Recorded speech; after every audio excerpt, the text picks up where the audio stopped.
From Omaha, Nebraska to New York City, from planet Earth to extraterrestrial life in space, a podcast with no equal, engaged in unconventional warfare through your speakers and headphones. This is a show about embracing the suck, conquering your demons, and finding God in the face of adversity. Chris Tonto Paronto. Switch is on. Motherfucker, I'm gonna shoot you in the face. Ian Scotto. You know, Ian and I have been dating for a long time. You are now tuned into the Battle Line Podcast.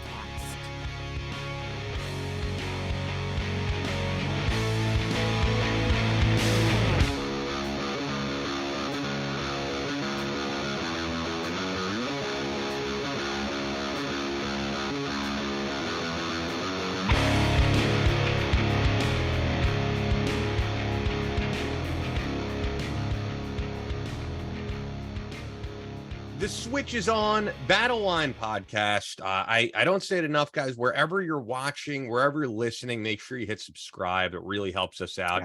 Yeah. Our plays on audio formats for the last month, for August, were the highest they've ever been. But we're still not getting to where we need to be with YouTube. So if you're watching on YouTube, leave a comment, like, subscribe. We read all the comments. We want to hear all the feedback. With that, September is commemorating 10 years of the attack in Benghazi, which we're going to get into first, Chris. But before we even do, and we're going to talk about this with Sarah Adams, needless to say, people will see when it pans to your face that you are in bed and are probably wondering what happened, because they know that you were away for an event last week. And for you, I know, like, doing the public speaking is something you love to do, but this got to tie in something physical, something athletic, which is in your wheelhouse. And it seems like it was a great event until the very last moment. Yeah, I partnered with and they're a great firearms company as well. They make optics called Lucid Optics. Great guys, Jason Wilson over there. But corporate leadership, corporate team building. And there's people out there that do it right now. I think Jocko is one that does stuff like that, and there's other groups.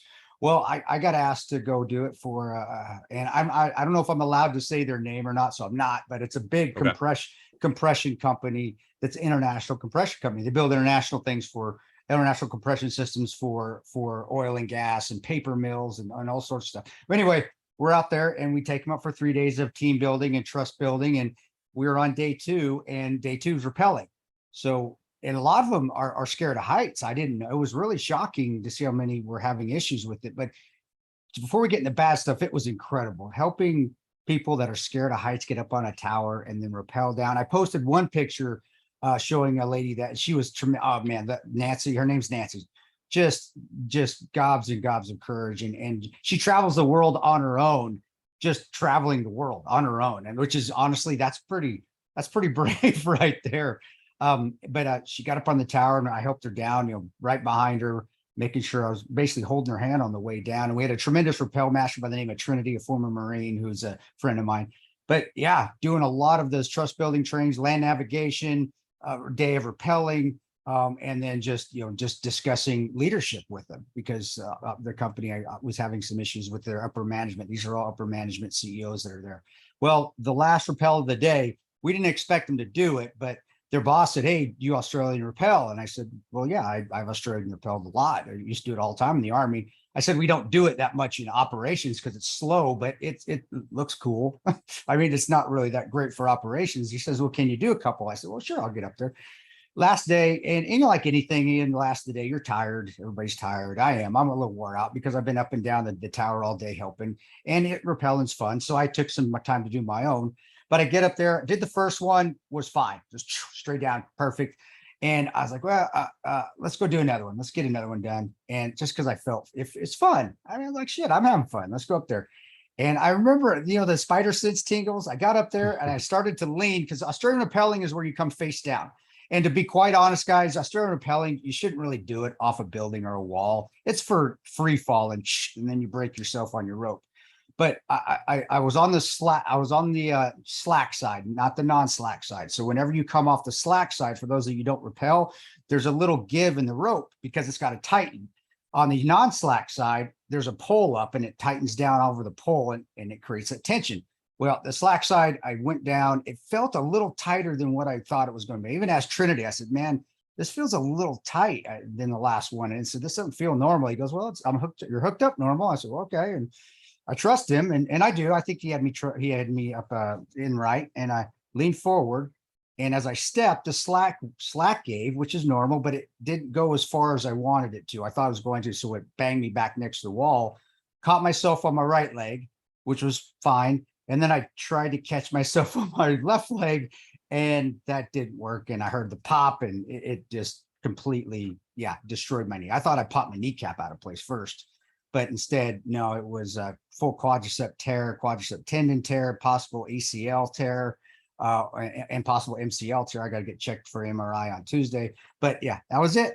That's it. I basically popped it doing something I've done for years, but that's just how it was, man. So that's I mean, this is going to be tough though, as someone who knows you, because and even someone who doesn't know you, and I feel like listeners of the podcast feel like they know you. This is the same way if I listen to, any radio show that I like, I feel like I know those people, because it becomes a part of your life. And I think people who listen to this show, they may know you better than family members, not your direct family, but they listen to you 2 hours every single week. They get to know you. And one thing is they know that you are a guy who loves to run. And you even say that you're a spiritual runner. It's something that gets you closer with God. It's something that gets you, away from any anger and aggression you may have, and keeps you at a level head. And you are going to lose, I think, a major part of your life for a year. It might be. We'll see. We'll see how fast I build myself back up. But that's the thing is, I've been through injuries before. I've been through some severe injuries before. I've never been shot, guys. So don't ever think. But I always look at it as this is a chance for me to rebuild. It's like, it's kind of like going to basic training. They shave off your head and you rebuild yourself. That's kind of where I get it from. It's like, well, this is God just giving me a chance to rebuild myself. So no worries. Let's go. And we'll figure it out. And I'll get exercise in I could do. But to me, it's just, this is an opportunity to persevere. I'm always preaching perseverance. Well, here we go. Sure. Let's put your money where your mouth is. And I was exactly like that. Right. We came off the tower. I was like that. Everybody at the corporation, we're having a great day. They did tremendous. That company is outstanding. I think they have nothing to worry about. They're going to continue to be successful because of their attitudes, tremendous attitudes. But it got deathly quiet when I got down. Everybody's just quiet. And I remember I looked at everybody, and I'm in pain. I'm not going to lie. I'm sweating because I'm trying to hold it in. I'm trying not to show the pain. And I'm sweating just buckets because it hurts. But I looked at everybody. I go, guys, and my dad used to say this to me, it's far away from your heart, son. You're going to be fine. That's what I said. I said, guys, it's not my heart. It's far away from my heart. I'm not going to die. Everybody smile. I hurt my knee. Get to the hospital. You guys are going to do tremendous tomorrow at the final day of the course. And they did. So it was just, again, if I'm going to tell and preach perseverance, I better be able to act the part myself. Sure. But luckily for me, and luckily for people I've been around, with being a Ranger, of course, perseverance every day. Being a man of God, hey man, I read my Bible every day. Bible is about perseverance and accepting adversity and overcoming obstacles. It's not difficult to do. And I have a wonderful wife and a wonderful family that are doing more than their share now to take care of me. So I'm very lucky that I have that. So it's easier for me to deal with this. But you're right. Running is awesome. Running this time of year in Kansas is beautiful because it's perfect. It's like 80, very low humidity, and it's sunny out, no wind. The fall in the Midwest is beautiful. So yeah, it sucks, but that's all right. Doing 100 crunches on my bed. I'm got my kettlebells on the floor, doing my kettlebell presses, and I'll figure out something to do. But to me, this is the opportunity to build myself back up. I've tore myself down. Let's build yourself back up even better than you were before. The $6 million man, be better than you were before. And so that's how I look at it. And I don't look at it as, man, I can't run, because that probably would put me in a little bit of a depression or down. I can't run. Okay, so what? What can I do? Well, let's do that until I can run. And then when I can run, let's build myself back up to the levels I was before, and even higher than that. So this is just an opportunity to rebuild, in my opinion. That's just how I see it.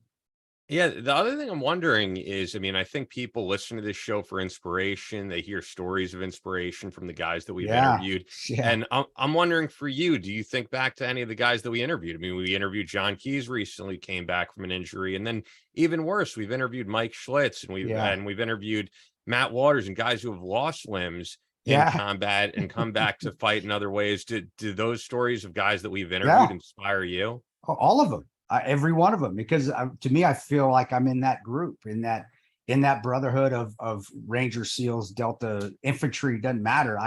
That's the persona we all should have, and that's why I hope we're reaching those kind of guys that are maybe down in the dumps to be like, hey, dudes, or dudettes. Hey, Ninja Turtles. we exactly.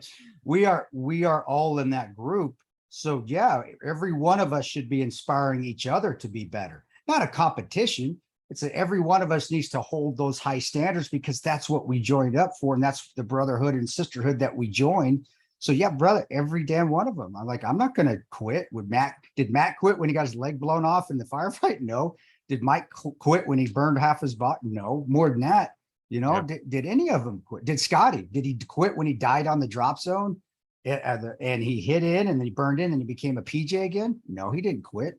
I'm not going to quit. You never quit on the most important thing. And this is not a selfish thing, but it is, I think it is true. We do everything. We never quit on anything. And then we quit on ourselves. We quit on probably the most important thing in the world.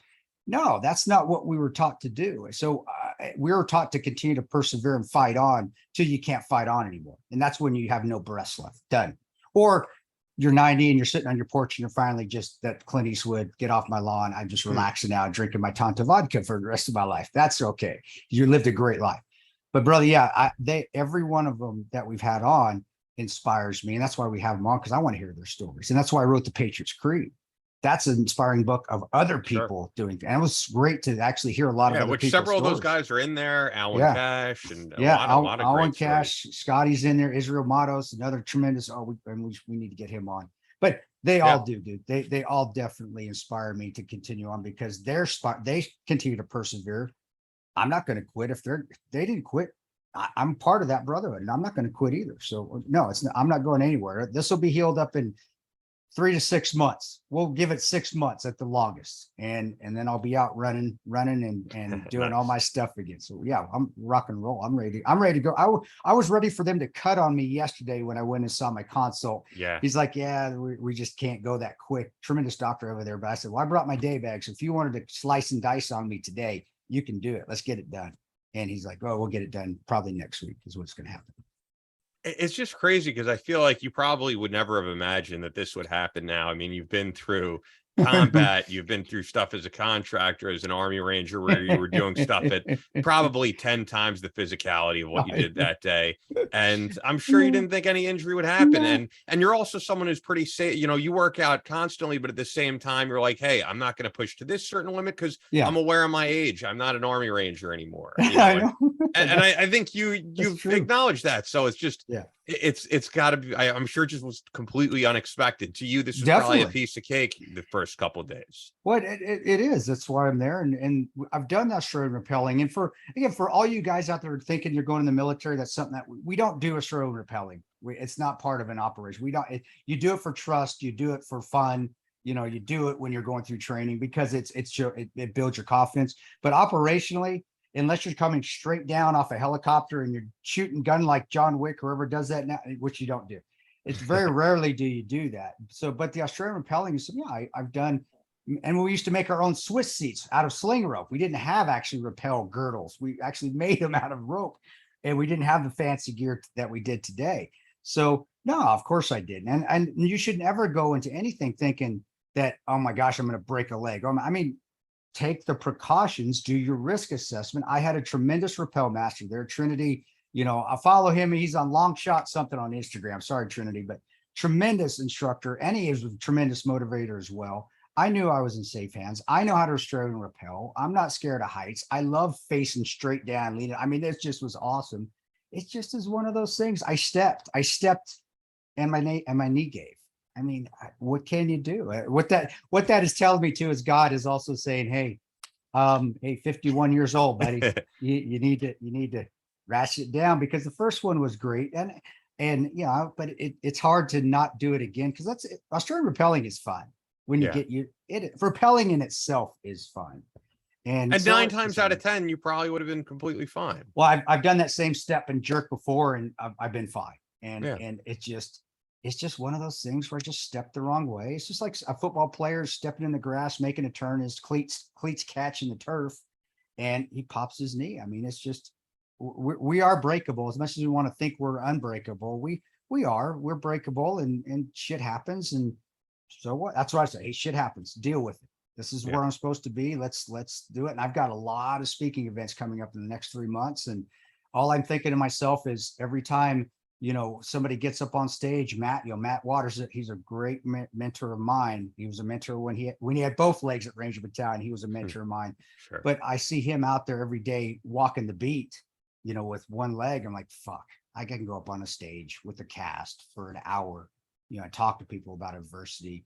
I'm going to be fine, because that's why I haven't said really until now. Probably a lot of people don't know, unless you've seen a few pictures out there with me in crutches, or if you're on the E3 Firearms website. I do get more intimate with the members there but it is a safe space for firearms people. So I feel like, hey man, you guys can get more into my life than Instagram and Facebook.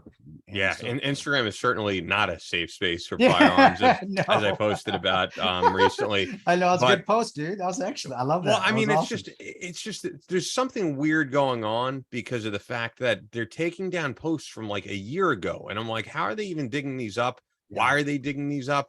There's something very strange going on. I don't want to harp on it too much, but I do at least want to mention, and we're going to talk about this in depth the next 2 episodes because it's very important. But today is September 1st. This month is marking 10 years since, I would say, it's safe to say, the most significant event of your life. Yeah. It was another thing where it's unexpected. That's why these little things like the legs, or you hurt something, it's unexpected. If you can adjust and you can handle the little things like this, when something like that happens in your life, not an attack, but something extremely traumatic that you're not expecting, a car crash, you may get assaulted, attacked. So it's unexpected. You can recover from it. It builds you stronger. So yeah, that night was unexpected. But we knew what we needed to do. We had a great team. I had a team of tremendous leaders, Boone, Roan, Jack, and Tig, and Oz. And I think the funny thing that people don't understand is that they thought we all got along. We didn't. We really did. Me and Oz really don't. We don't like each other now. We didn't like each other then too much. I mean, we tolerated each other, but we had a healthy respect for each other. And each one of us knew what jobs we needed to do. We stayed within our lanes, and we did it correctly, as best we could under the circumstances.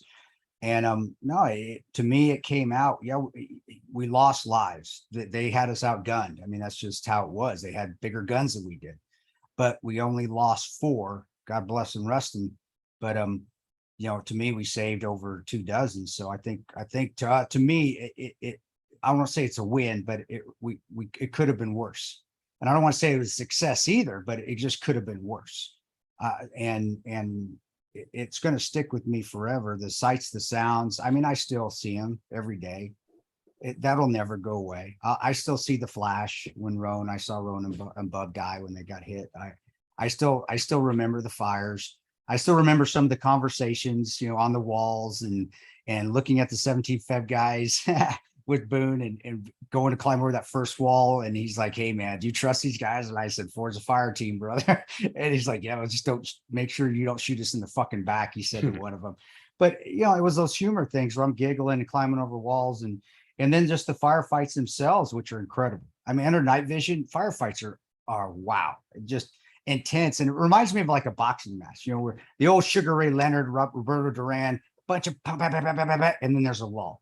And it's just, and then it's a lull, and it's just amazing to see the lights under that and under your night vision. Tremendous. So, yeah, buddy, it'll always be there. It'll never go away. I don't want it to go away. I know it won't go away. I'm not going to try to have it go away. I just live with it and draw the positives out of all of that. And that's why, again, I guess, after being in something like that and being injured so many times and going through Ranger School, which is diversity in itself, or going through, getting kicked out of the military, divorces, all yes and yes. my knee's no big deal. Sure. It's like, Yeah.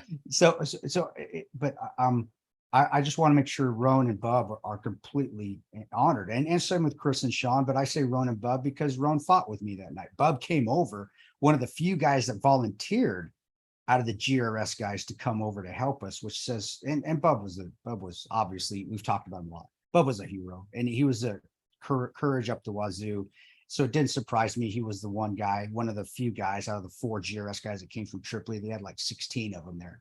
He was one of the 4 that volunteered to come over, and Sure. and he didn't surprise me. He was the only one to actually come up on the rooftops to supplement our positions out of all the GRS and the 2 Delta guys that came over. Because that's him. He's always looking to get in a fight, not to get in a fight for the fight itself, but to help. Does it feel like 10 years? Does it feel No. longer? Does it feel shorter? I mean, your life has changed so dramatically over these 10 years from when I met you, which isn't 10 years, probably more like 8 years, but to now. I mean, you had no, the thing that I think makes you different than a lot of guys we have on the show is that, or even just people in the special ops military world, when you hear of guys like David Goggins or Jocko, they had a certain goal that they wanted to be a public figure. They wanted to write a book. They wanted people to hear their story, which there's nothing wrong with. But I think in your case, you did not have that goal. You just wanted to be an Army Ranger, contractor, and whatever else the future held. You got thrown into this, and it just completely changed your life the past 10 years. Yeah, brother. I had no, I liked the sexiness of being behind the scenes. I think a lot of us did. I think Boone was the same way. I think Tig was the same way as well. I think everybody within the GRS community, for the most part, is like that. They're just, although, and Sean Lake talked about this. Glenn Doherty was a guy who wrote a book with Brandon Webb. And he probably would have been a guy in the media. He may have been different. And he would have been very good at it. Good looking dude, very gregarious, very well spoken, and he would have been awesome at it. But I think no, I didn't. That was a hell of an adjustment, and we talk about it. Man, I wanted to kill myself when all that was going on. It didn't look like that on the outside, but on the inside, I'm like, this is not what I want to do. This is not the person I want to be. I never wanted to do this. I never want to be this person out front being the spokesperson or whatever. Now we had other it was me and Tig and Oz, but it just did never feel comfortable for me because that's not what I wanted to do. You almost wanted to be, I guess you would say, like a whistleblower. You just wanted to blow the whistle on that this is what really happened, and that was it, right? And yeah, because I know I wanted to at least have the truth come out, whistleblower, if that's what we call it. But that was after a year of them actually the story getting even more misconstrued.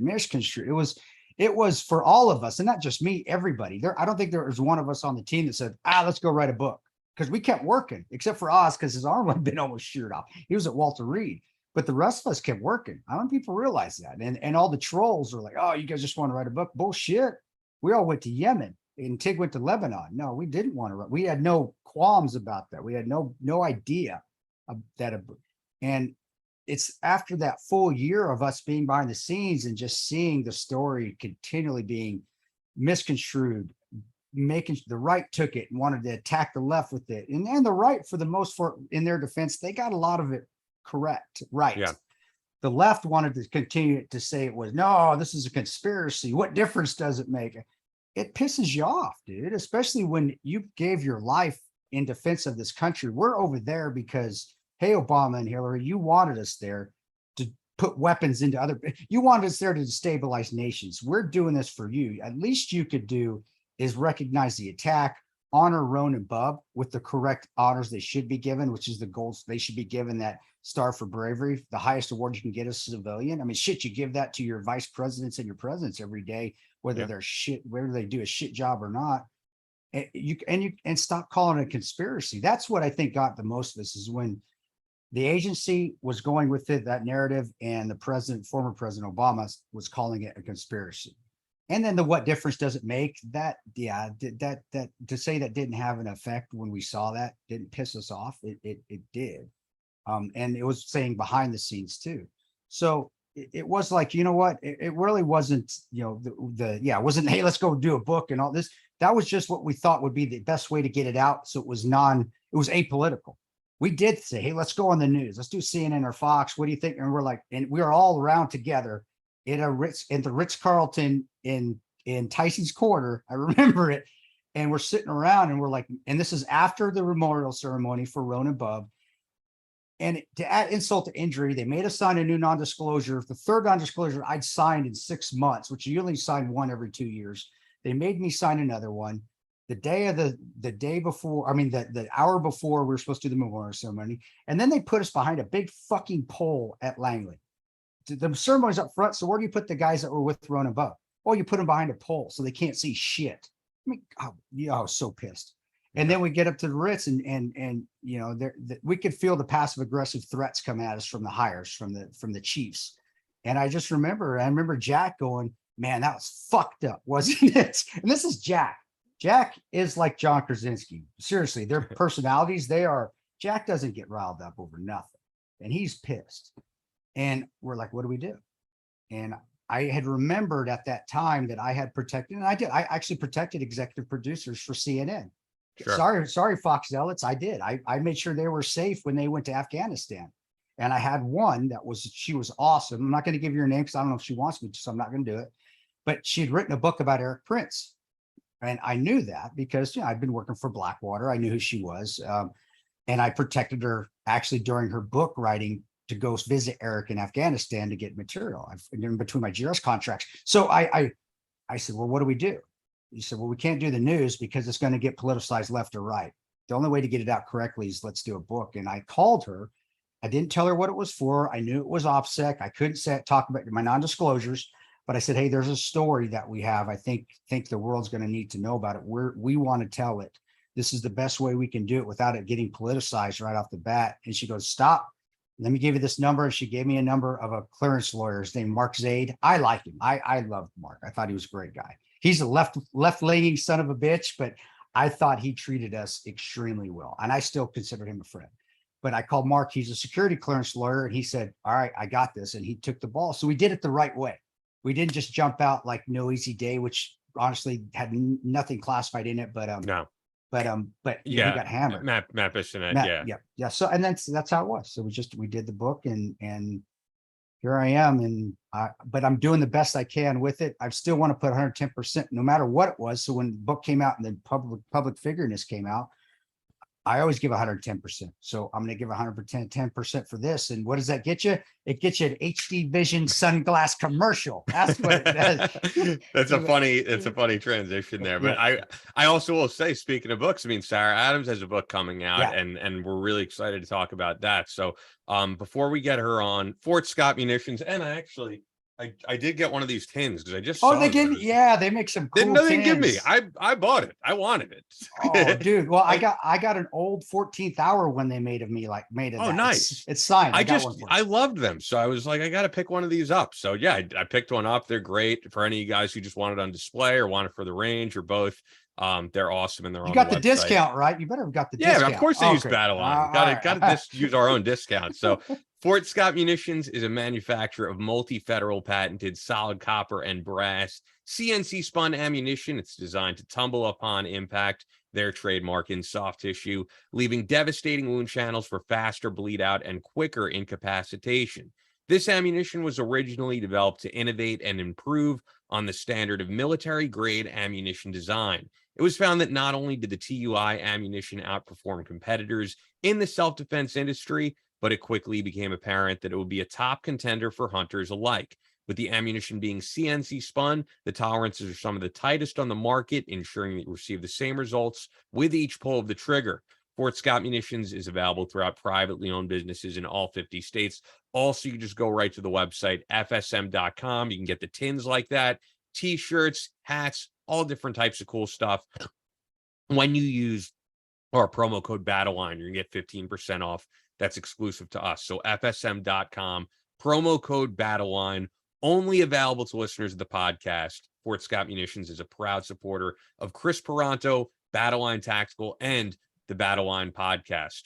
Also, we're talking about how this month we're commemorating 10 years since the attack in Benghazi. And this audience knows that one of the brave guys who was there that we lost is none other than Glenn Doherty, Bub Doherty. And because of Glenn Bub Doherty, Sean Lake created the brand Bubs Naturals, collagen protein, MCT oil powder. And it's inspired by him because Glenn was an athlete himself, and Glenn worked out with Sean and was always trying to find the edge to be better, to be the best version of himself, to get his health in order, and to make fitness a priority. And that's why we use their stuff, all of it. The apple cider vinegar gummies, Fountain of Youth formula. So yeah, check them out, guys. Bubsnaturals.com. Promo code BattleLine for 20% off. And I'm sure you'll be drinking it during this recovery as you're taking painkillers and stuff, right? I've been doing every day. I stay on that collagen, man. It's great. It's just amazing when you're my age and my fingers are still growing. I got all my hair. You mean your fingernails? You said finger. Oh, did I say fingers growing? I don't think your fingers are still growing. That's the codeine, guys. I'm sorry about that, man. But fingernails are growing, and yeah, definitely it's going to help in recovery. It's help with joint repair and ligament repair, and the collagen is good for all that. So yeah, every day, and guys, it is by far the best collagen out there, and the MCT oil. It makes the coffee taste good, and it's just easy, piece of cake. So yeah, guys, you're missing out. Take the collagen protein, get it in your system, and while you're doing it, support the Glenn Doherty Memorial Foundation, which Bubs gives back to with purchases. And Sean, you're the man, brother. Appreciate it. And they give back 10%. They don't just give back a small percentage. They're giving back 10% of everything to the Glenn Doherty Memorial Foundation, which is helping family members of veterans, of fallen veterans in many cases, special operations, military veterans, get their education, go through school. And Sean truly is a very charitable guy. I mean, we were just talking about all the stuff that the State Department went through when these guys died, and the stuff that you guys went through. Sean has talked about it before. When Glenn Doherty died, the government didn't pay for that funeral. It was Sean Lake and Brandon Webb, who I know, and friends of Glenn who paid for it. And this company is definitely devoted to giving back and helping guys like Glenn, of which there are plenty of guys out there like him in the SEALs, in the Army Rangers, who would have been there with you in Benghazi, no matter the circumstances. Sean's doing great things, and he's still working hard, being part of that group that's trying to get Glenn and Roan the gold. I think it's called the gold medal, the medal for heroism, with the highest medal you can get within the United States government without being in the military. So it's the highest civilian medal, and they deserve it because, dude, they sacrifice themselves. I still can't believe that's even being challenged, but that shows the politics. But that's how Sean is a pit bull, man. You politicians out there, you're not going to win. He's not going to let go. He's going to hang on until you get those guys what they deserve. And that's the highest award a civilian could get for heroism in the United States. And Sean, you're awesome, brother. And the product speaks for itself. It's amazing. It's amazing. And I'm going to continue to take it till the day I die. Literally. Absolutely, man. Bubsnaturals.com, promo code BattleLine for 20% off. That's the best offer you're going to get. So Bubsnaturals.com, promo code BattleLine. Sarah, what's going on? Holy shit, are you like in Switzerland? You look like you're in the Alps or something. I wish I was in Switzerland. Are you kidding me? So yeah, okay. So we're both bedrooms here. I'm in the bedroom because I can't move. You're in the bedroom because that actually is a pretty cool. Yeah, we might as well include this in here because I don't think, does Sarah even know that you have a major injury? Or I really did not know that. I just thought maybe you were old and can't move around as much. Well, yeah. I mean, that's part of it. Yes and yes. So yeah, let's rock. Let's do this. Well, you're not going to mention it. I mean, you might be curious. Are we on? Are we recording? We're recording. Whatever. Oh, okay, I mean, cool. Yeah. You know. No, I kind of care what's wrong with you. So go for it. No, I was just it was my last. I was teaching a course, rappelling, and I was demoing the last. I was there. I wasn't expecting them to do it, but they wanted to see a Australian rappel. Did the first one fine. I should have stopped there because it was the end of the day. But of course, I'm like, fuck it, that was fun. Let's do one more. And it was on the slack side, so the slack came out. I still think the Bollet guy was I don't want to say that. I just I don't, because he's awesome. That's what happened. It was my fault. It just seemed too tight. So when the slack it hit too early than I expected. And I tried to let out, so I just go and it didn't go anywhere. And it threw me back on the wall. Caught with my right leg. Right leg was fine, and then I stepped with my left leg, and the left leg just went. And no tendons anymore, no MCL, no quadricep. So I got to go get surgery and get it all reattached, and probably the quad tendons probably going to get screwed into my kneecap. But It is what it is. And like you said, it's because getting old. This is what it is right here. And So you have very skinny legs. Like they're almost too skinny. I have, but they're you can be strong. breakable. I have super strong legs. My legs are skinny, but I'm wiry. I got wiry. It is funny you legs. say that though, because I think I told you, Chris, the time that I have the picture of us at SHOT Show working out. My mom saw the picture of me, you in the gym, and my mom, who didn't even know you, was like, "He's got really skinny legs." Skinny legs. That's right. Yeah. That's what my wife said. Saying she goes, "Your legs are just going to get skinnier and skinnier." I don't care what I do with my legs. I can run. I can squat. They will always stay. They'll get more powerful, but they don't get any bigger. They don't get any bigger. And the one time I did try to get them bigger, I couldn't run for shit. No, it's gonna. Of course, I think you kind of I sacrifice hated that. it. But yeah, I was just gonna say I'll give Sarah an intro. I just figured I'd mention it as well. I mean, for one, just so she knows what's up with you. But yeah, we were originally gonna have to like change this interview time, but I said let's just figure it out before I call Sarah. And luckily, you're able to be here, albeit on some type of painkillers. But I wouldn't know. You seem fine. But to give Sarah an introduction, so Sarah Adams served on the Select Committee on Benghazi, has many years of experience in government intelligence. I mean, you gave me your whole background. It'd be a lot of accolades to go through, and we'll probably get into some of it. More recently, volunteered in providing aid to Ukraine as the COO of the Ukraine NGO Coordination Network, NGO non-government organization. And the big thing right now that we'll get into is that you're the co-author of an upcoming book, Benghazi, Know Thy Enemy, which is coming out soon.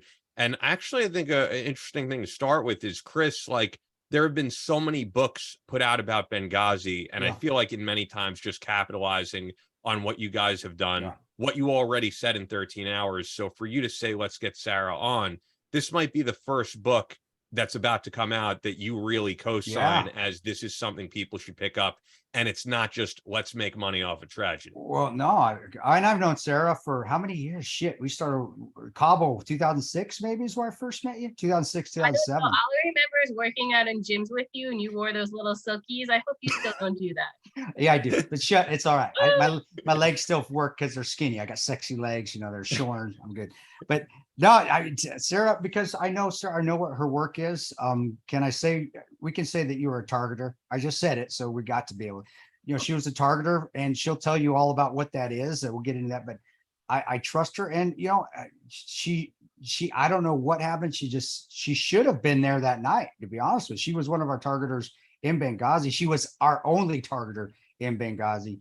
And you just gone to Tripoli for the night or something, wasn't that? You just. I went up to Europe for a meeting. Europe for a meeting. That's why you all had to get up so early that morning. That's right. We had to take your dumb ass to the airport. I was fucking tired. But that's what she does. She finds bad guys. She finds bad guys so we can action on them. That's the fancy word for saying we can go apprehend them or kill them. All right.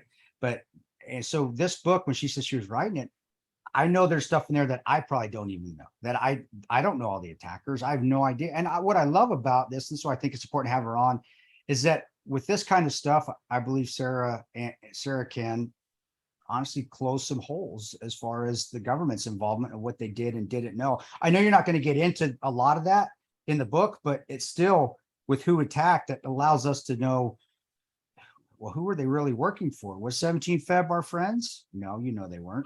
But she knows that. But that was the big narrative. Oh, no, they're the friends. They helped us when. And I'm not going to give up her book away, but I know a lot of this can, at least for me, I can say, yeah, you motherfuckers, you lying sons of, and talking to the government, lying sons of bitches. You guys left us out to dry, and then you tried to hide it within the militias that were happy to us, or were supposed to be friendly to us. So anyway. Sarah is fucking subject matter expert when it comes to this kind of stuff. That's what she did in the agency. And I think that's awesome too. And I think it's honestly for any of our, and we do have some young, not many, but we have some young women that listen to the show.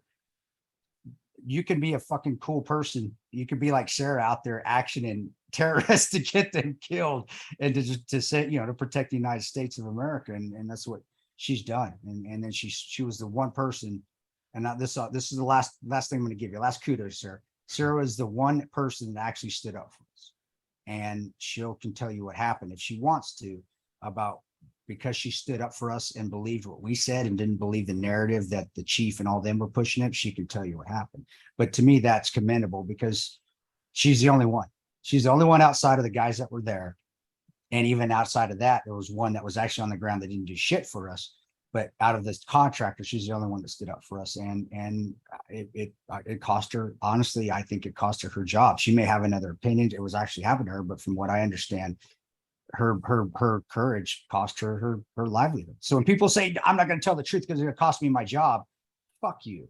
And then Sarah can say the same thing. Fuck you too. Do the right thing, and she did. So anyway, that is it with my spiel for Sarah. But I think, Sarah, if you I just want to start I don't even know how you got into the agency. I don't know how what was your path? I mean, that's something we start with from the beginning. How did you decide you wanted to do that? I mean, did you want to in high school? Did you want to in junior high? When did it was like, oh man, I think I want to go work for the agency? I mean, what was your thoughts? What were you drinking or smoking when you decided that? Yeah, it's going to be super random. So it was the night I was supposed to be preparing to defend my thesis in grad school. And instead of preparing to defend my thesis, I was like, oh shit, I wrote a thesis on Kashmir. What the hell am I going to do with my life? So instead of preparing, I'm like, I guess I'm going to apply to the CIA. Who else would hire me? So I actually went online and applied that night to the CIA. And then that was the night before Halloween. And they called me in December for my first interview. So it went quick after that. What year was that when you did that? That would be 2015. Holy crap. Okay. 2015. Wait, 2005. 2005. Thank you. I was like, holy shit. Yeah, I was like, that wouldn't line up. I went Ukraine all night. I'm sorry. I really don't sleep much. Are you on codeine too right now? I wish. But when you did that happen, because most people just don't apply and get in. What just because you had your master, your graduate, you're doing your dissertation or your thesis? My thesis was on Kashmir. Actually, in my first interview, they sent someone from the Pakistan-Afghanistan department. And she basically said they were interested in me because it was rare to find people who are Kashmir experts. Wow, so I just had a great niche at the time. So what happened after that? I mean, how does that process go? I don't know. You honestly, contractors, you just can't apply. When we were getting picked, it was like, hey, do you want to do it? How does that work? You just apply. It's like applying for a job at Costco. I mean, you basically go online. They let you choose 3 different careers within the CIA you can apply for at once. You go to the interview. If you pass the interview, they give you a conditional offer. You do the background check, your polygraph, and then if you pass all that, they give you a hire date. So what was the interview like with you were in? Actually, I had a 5-minute interview because my interviewee had the flu and nobody realized to the last minute that he had an interview that day. So another woman who was like another branch chief in the same office he was in was like, I'll run and do it. She came and said, I'm sick too. I don't want to get you sick.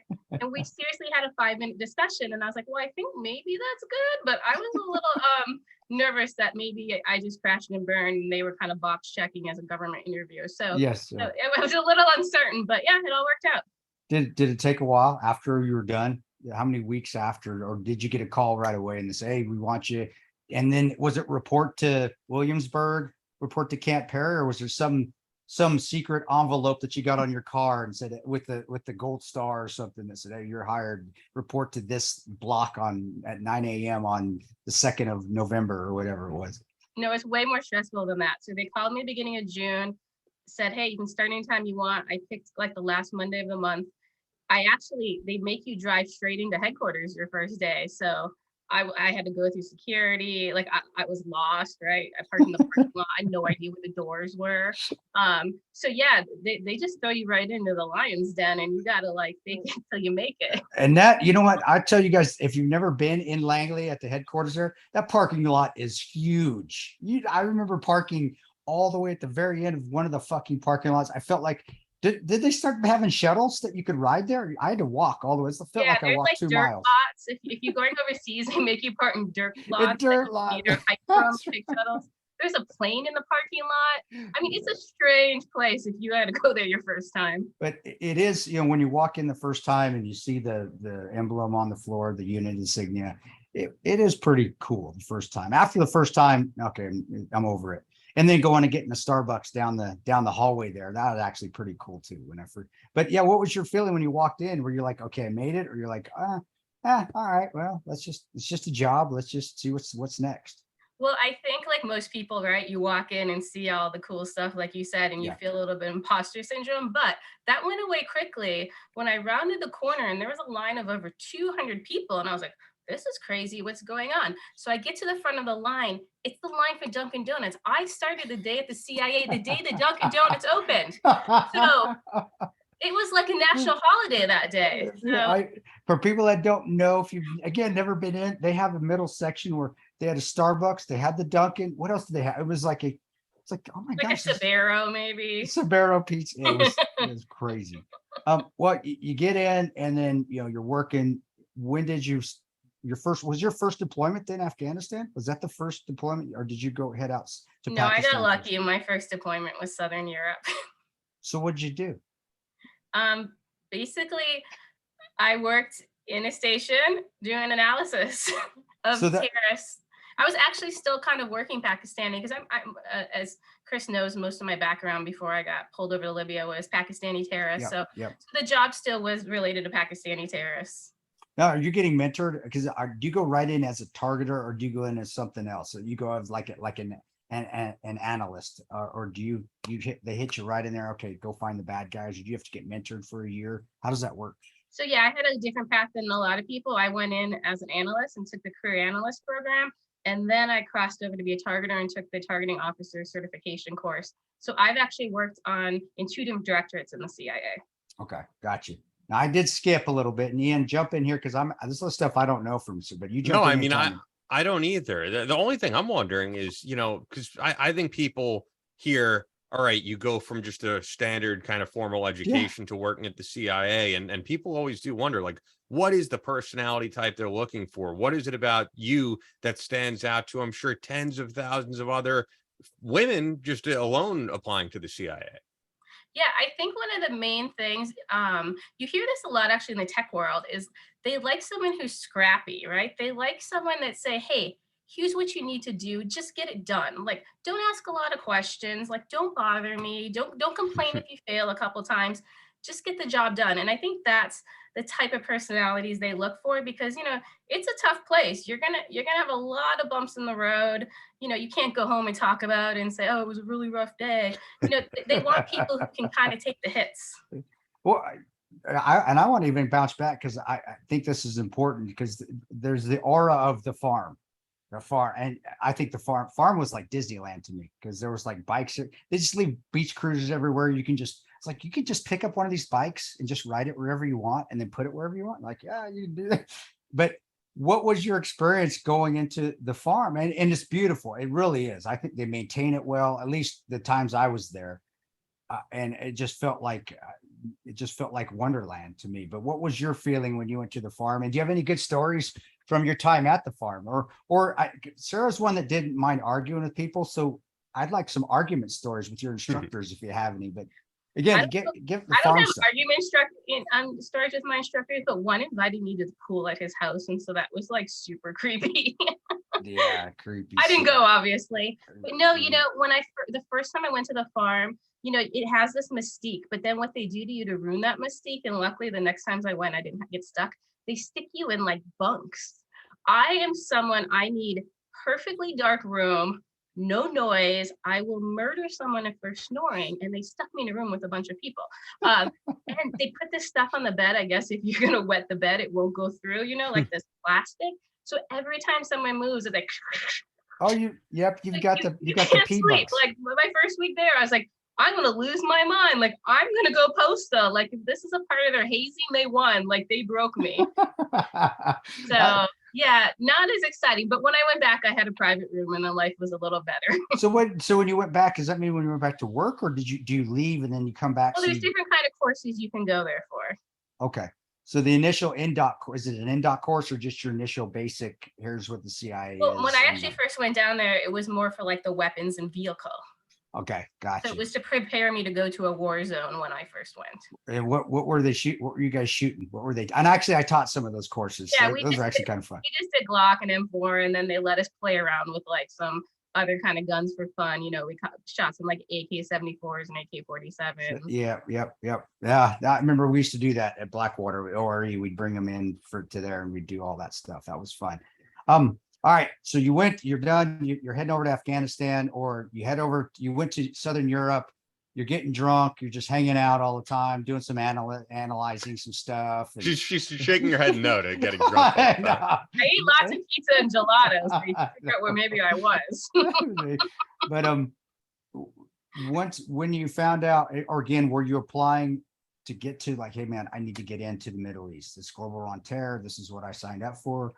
Or were you just, hey, whatever, send me whatever, or were you actually pushing for it? Because I know a lot of them that were going over there that were like this, that was their thing. They wanted to get that global war on terror notch on their belt. And was it like that? I mean, is that something that looks good on your resume, that I got to get some time in a war theater because it's going to help you with promotion? I mean, how does that work?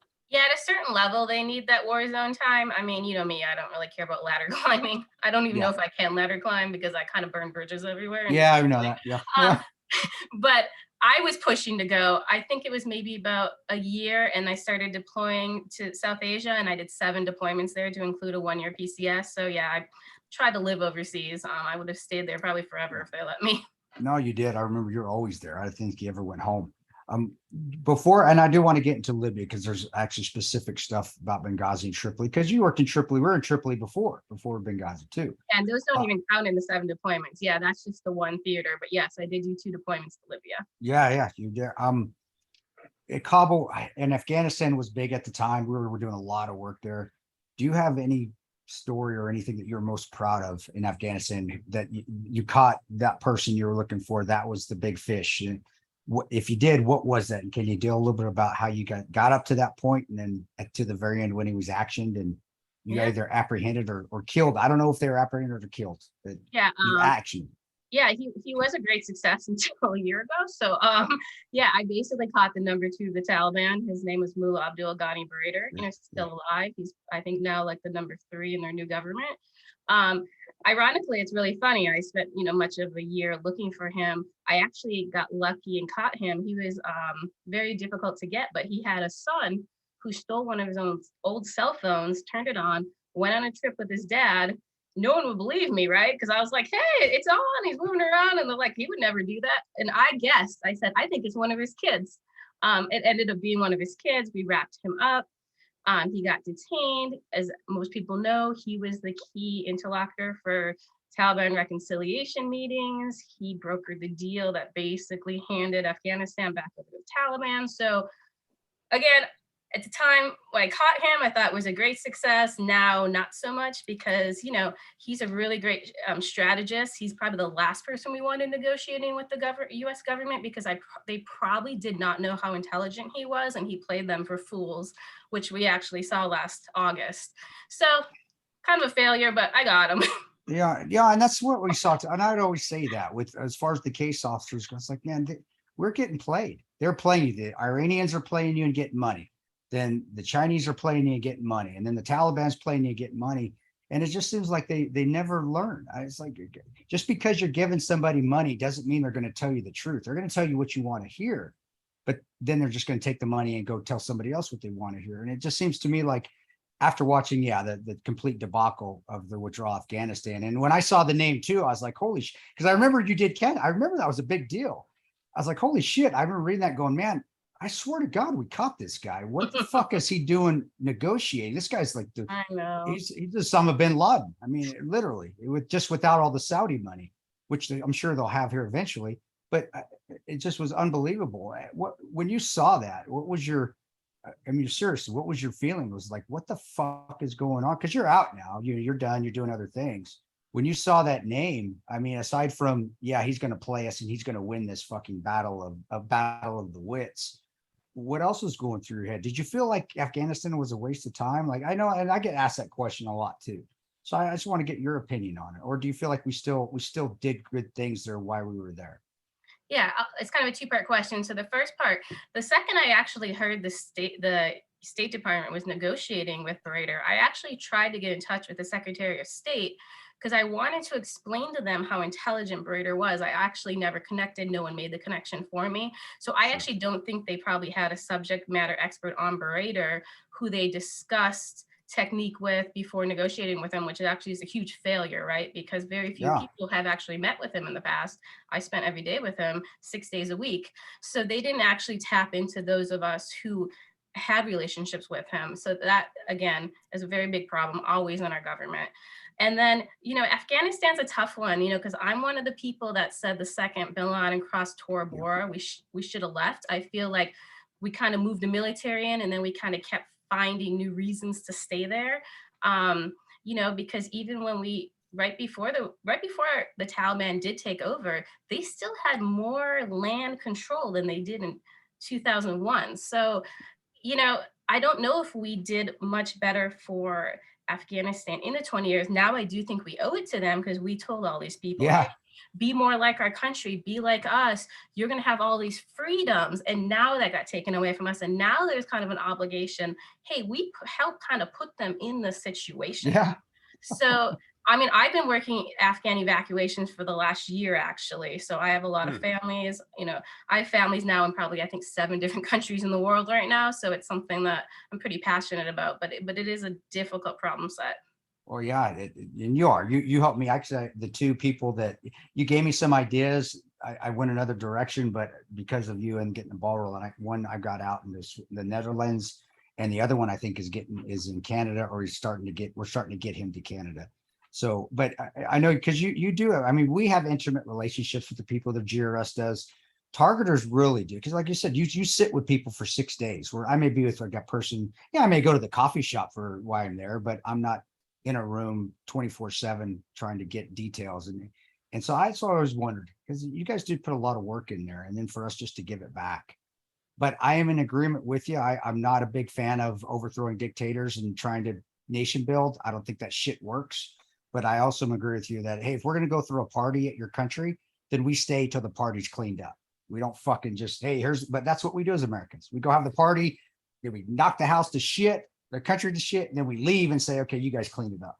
And that's terrible. And I cannot believe they didn't contact any of you guys. There were subject matter experts on it. Why was that? Why do you think? And that's a common thing within the government. Nobody wants to help each other because is it ego? Is it stupidity? Is it ignorance? What is it? Why do they not? I think a lot of it is ego. I think a lot of politicians want to take control of something, especially if you're calling it like a peace process, right? They want to own that. They want their name on it. They want that success. It's a very unfortunate thing because me, I wouldn't care if my name was on anything. I like to stay under the radar. That's why I like that my name sounds fake. So yeah, I do think probably some of it was ego. I think some of it was maybe just not even having the understanding, right? Because remember, the government changes over every 2 to 4 years. Yeah. We put people in positions that really haven't negotiated with terrorists. They haven't been in these high-level negotiations. They haven't been on the ground and met these guys, know their lies. So we really are kind of throwing in the JV team in a lot of this stuff. Yeah. I want to make sure that we get in, of course, to Benghazi. Yeah. So we might fast forward a little bit, but when are you assigned to do something in Libya, and what was your experience with Libya? Yeah, sure. So it was in early January of 2012. I was contacted. I was given about a week's notice. They needed someone to come out to start capture operations in Libya. The interesting part is they had no approvals, legal approvals of any sort. So they asked me to come and actually make it happen because they knew I could probably steamroll the process. The funny part is I first went over to meet with the office and headquarters that work in Libya. I knew nothing about Libya. And they sat down with me and said, we're never going to give you approvals. You're not going to be even going on a capture operation, blah, blah, blah. You're not going to get drones. And I was like, well, that was a great meeting. And then I went overseas. I told the chief of station at the time when I arrived, he's like, well, we'll show them. And we did. I think it was maybe a month later, we had a drone over the capital. And then we started a month later our capture operations. So yeah, we got it running pretty quickly. That was G-Man station chief, right? We won't say his whole name, but that was the good one. That was the job. Yes. We did have a really friends with him. Great man. Yeah, we did have an actually really good station chief in Tripoli. Mm-hmm. He was an old jawbreaker, fucking Mujahideen days, but of course we lost him before the attack. I think things would have went a lot differently for us if he would have been there. Yeah, we would have Yeah. had fucking I Spectre think on he station. left 5 days before the Yeah. attack occurred, and Yeah. he was so connected in the region. Like, we would have had every government sending people in, be the French, the Emiratis, the Italians. So yeah, that was a huge loss to us. Yeah, it was. Timing's everything. I'll tell you what. But yeah, as we go and you're in Tripoli at the time, actually, I wrote about, and I didn't put her name in the book, but when I wrote about the where two of the case officers got rolled up and me and Boone had to run out to help them. We were just coming back from Leptis Magna at the time, and you were in the car with us. Yeah. Yeah, there's we're And I jumped out of the car because you guys kept talking. It was actually you and Bob, and you were talking about it was you and Bob, and you were like, the whole drive, it was like a 45-minute drive, and you were like, oh, when we get there, we're gonna do this and we're gonna do that, and we're gonna shoot these guys down. And they stopped the car, and I jumped out with my diplomatic passport, and I walked with the Libyans. I'm like, I'm American. Why do you have my friends? and they wouldn't roll their damn windows down. I couldn't remember. I was like, I can't remember who it was. Yeah. But it was just the funnest the thing that I was like, I remember she jumped, like, what the fuck is she doing? All right, well, let's I go. can hear you guys yelling at me through the armored vehicle that I jumped like, out of my Jesus own. Christ. But they were so cool. It was, but I was like, Jesus Christ, here she goes again. All right, go out, get out. But during that time, which is in Tripoli, were you starting to see, and because that was our time in Tripoli, and then we headed off to Benghazi. Were you starting to see the possibility of a consulate or an annex getting attacked, a U.S. facility getting attacked? What were you seeing, and what kind of report? Because you're privy to a lot more reports than me.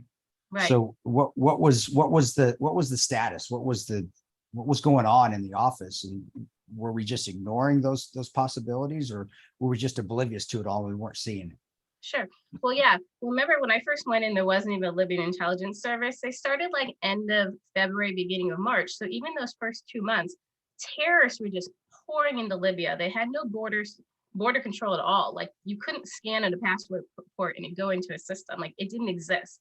So the funny thing is, the US government was always sending us, hey, this terrorist is arriving country, this terrorist is arriving country, this terrorist is arriving. So we'd bring it over to like the prime minister of the minister of defense, right? And they would just stick it on a pile. They had no way to track these guys.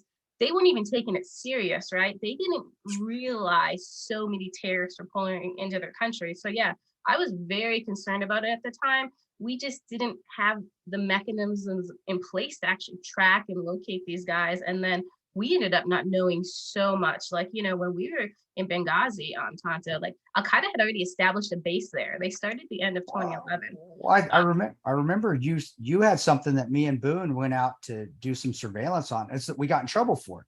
We came back and we saw what we thought was AQI, because with the guy, and we went and told you. And then actually, do you remember that? Do you remember us coming back and Bob bitching? Oh, tell a little bit, because so people believe me. We went out to a Rafala Sahate. It was supposed to be a Rafala Sahate camp. And she's the one that sent us out to it. She's like, hey, I think we've got go do surveillance on this. Or maybe she just wanted to get rid of us off the base because we were pestering. I don't know. But I remember we sat and we did see an AQI guy there. But yeah, about that incident in itself, because we're the ones that we were doing it for you. You were saying, hey, go check this out. And we did. What was that day like? And after we came back and told you what we found, what did Bob say? I know what he said to us. He said, don't ever do that shit again. That's not what we're here for. Like, yeah. For some reason, Bob didn't want us to collect on terrorists in Benghazi. He only wanted us to collect on political reporting and some stupid thing called federalism. But yeah, so there was really no push. There was even some terrorists I tried to push to get case officers to go recruit, and it was just not happening in Benghazi. We just did not have the right leader there. So yeah, as you said, Bob pushes back on pretty much everything to go out and do anything. We actually have kind of even a section in the book of basically every time Bob didn't let GRS respond to security incidents involving Americans in town. I mean, it was just a constant problem with Bob. He just didn't have the experience. He had basically no counterterrorism experience. His only deployment ever was to one location in Afghanistan. He got sent home early for getting an asset killed and doing some weird money payoff scheme. That's right. So again, I remember that. This wasn't the A team, unfortunately. And what a lot of people don't realize is right after the Libyan revolution, for some reason, the US government thought Libya was safe. So they didn't declare it a war zone originally. So they couldn't staff it.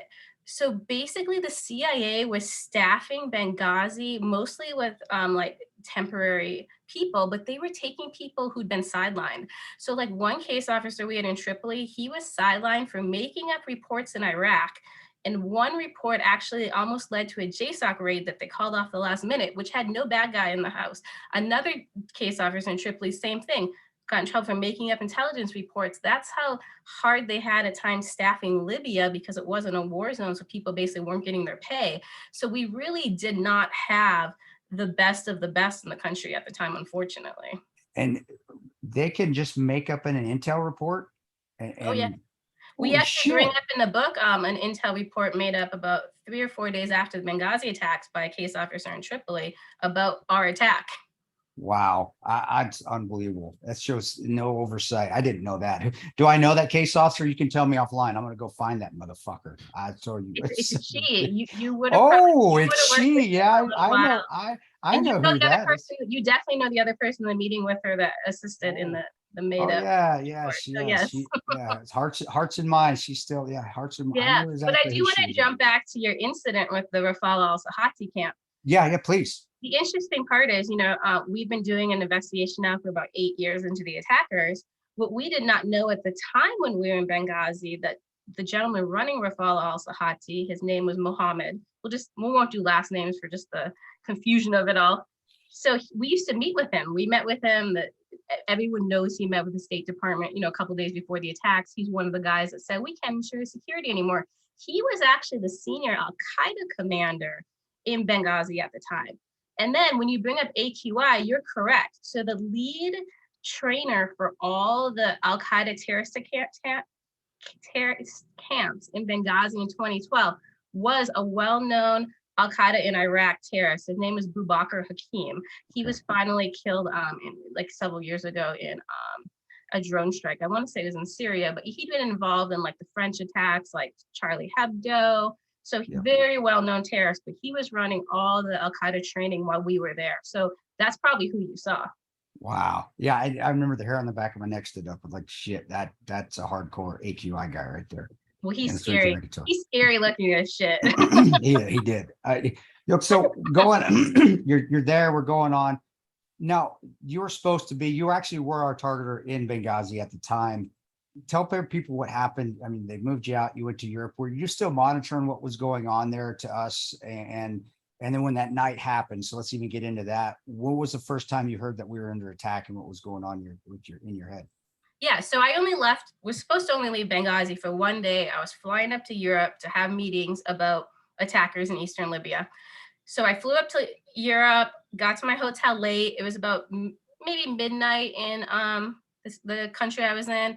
Maybe it was about 1 a.m. in Benghazi. So I actually I talked to Boone at the time, and he was actually on the roof. I didn't know that. So you guys had just had your first attack in the Well, you called him?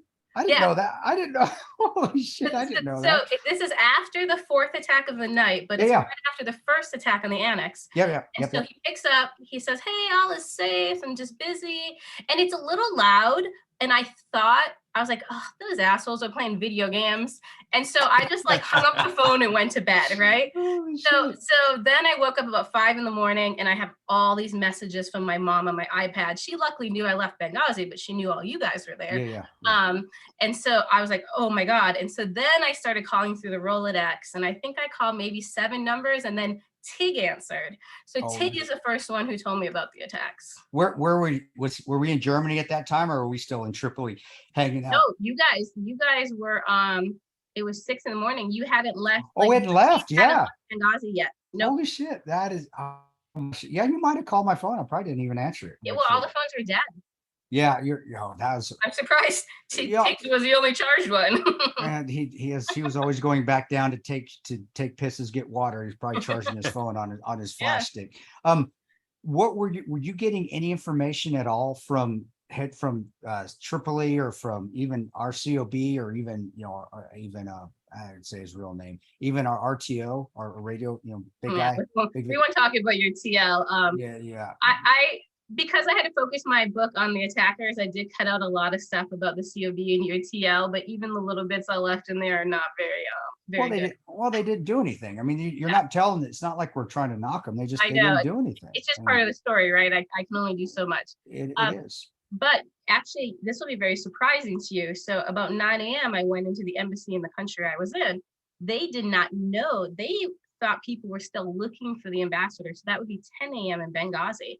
So, which is super odd because some stuff was reported in the press. So, there was no information was shared. Even when I first got there, I told our deputy chief of station from Tripoli, who was with me on the trip, hey, we lost Ronan and Bob, you need to fly back. And he's like, nah, I got dinner plans tonight. I'm just going to stay in town. That stayed in the book, don't worry. Wow. So I'm the one that told him. He had no idea we lost 2 CIA officers. And this is hours after we lost them. Wow. And at 10 a.m., that's actually around the time I was looking, they brought the ambassador's body back and I'd actually checked his body. I just wanted to make sure there was any, honestly, I wanted to make sure it was him, but I wanted to, I was honestly looking for bombs. I just didn't want any bombs in that bag with him. I remember looking at him. Wow. Holy shit. All right. So you get it. You're there. Are you fighting to get back? Or are you just coming back on a scheduled plane that when you're supposed to come back to Libya, or are you like, hey, I need to get on the first hop, get me on that plane to get back home? So I still carried out the meetings. So I went and met with our liaison and I carried out the meetings, and then I took the first plane out that's like the next morning. So I kind of came back maybe like, I don't know, 12 or 15 hours earlier than my scheduled plan. Because actually on my way home, I was going to go hang out in Malta for a couple days and then come back to Libya. But anyway, so I flew straight into Tripoli, and then I got back to work basically investigating the attacks. And I stayed in Tripoli until the end of November. No, and we had since left. Why? I have my own opinion. You guys. You did. I have my own opinions of why they flew us out early, just the contractors. My opinion was because they were flying Petraeus in and they didn't want us to talk to him. They wanted to get their part of the story, the case officers, the staffers part of the story. That's my opinion on why we didn't stay there. I know our TL said, no, we just wanted to get you guys out of there. You'd been through a lot, but we had no idea Petraeus was coming in to get debriefed actually in Tripoli. You were there when he showed up, correct? Were you in Tripoli? Well, I was there when Petraeus showed up, but Petraeus came in November. So okay. I think they sent you guys out to sequester you so you couldn't tell the story. So because you guys couldn't talk to anyone for what, like 5 or 6 days? It was a week. Yeah, it was a week. Yeah, because like on day 7, I actually got a message from Tig, and he was like, hey, did that collection I did at the consulate the morning of the attacks yield anything? And I'm like, dude, what are you talking about? And he's like, oh yeah, I went over the consulate in the morning of September 11th and did a technical collection. And I was like, what? And I'm like, where is it? He's like, I gave it to Bob. So I go over to Bob. I'm like, Bob, did like Tig give you like a flash drive? And he's like, yeah, I didn't know what it was. So then I go, Tig, he says I know what it was. And Tig's like, I told him exactly what it was. So yeah, but that way, yeah. So it was about a week until Tig could ask me about it. That's the first time he was able to speak to me. And did Bob ever tell you? I found a BlackBerry. I remember we used to do old BlackBerries. I found one at the chief's house during the attack when we were doing our searches. I wrote about it even in the book, but I gave it to Bob. Said, hey, this might be something. Did you ever get a look at any of that? Did he ever say he had it? And I said, this is probably the ambassadors because it looked like the one that I'd seen him carrying around. Granted, all the BlackBerries looked the same, but it was near his room. It was back there. Nothing ever came of that. I think that thing just disappeared too. I don't think anybody. I never saw that. And even when FBI came, I met with them. Obviously, when they first came to the country, I was kind of like the one helping them because CIA didn't really want them there. And we definitely never handed a BlackBerry over from what I can remember. Okay. Wow. Well, we're going, as you're going on and we're doing after the attack, I know you worked a little bit more. When did the wheels start to fall off and they were like, okay, Sarah's not part of the Benghazi whitewash team within the agency? When did that happen? What was the first? And I know you don't put up with shit. How did that go? And when you started to feel it, what were you saying to him? Were you just being ostracized, or were you just trying to still help us get the truth out there because you knew we were getting fucked over, or what was that like? Well, it was really interesting. It kind of all happened. Well, I knew the first day that you guys weren't able to go because I flew into Tripoli and I came in late. And I was driven in and I started walking up like the main steps of the building in Tripoli where our skip was, and it's pure dark. And I hear a guy say, that asshole wouldn't let them go in Benghazi. And I was like looking around, and it was the team leader, your team leader from Tripoli. Okay. So he told me upon me arriving in Tripoli that Bob didn't let you guys go. So I knew immediately. But then obviously 7 days later, I talked to Tig, I talked to Boone, I started talking to you guys when you guys were allowed to speak to the public or human beings again. But around the same time, around day 7 is the day we got the video. So we got the consulate video and the annex video, and we were able to watch them. So we got the videos and we brought them into the GRS team room and started playing it. And we can see you guys sitting in the car. And so I turned to your team lead from Benghazi and I said, what the hell? Why are they like with their guns, with their equipment on, and that damn car's not moving? So we got in a little tiff then.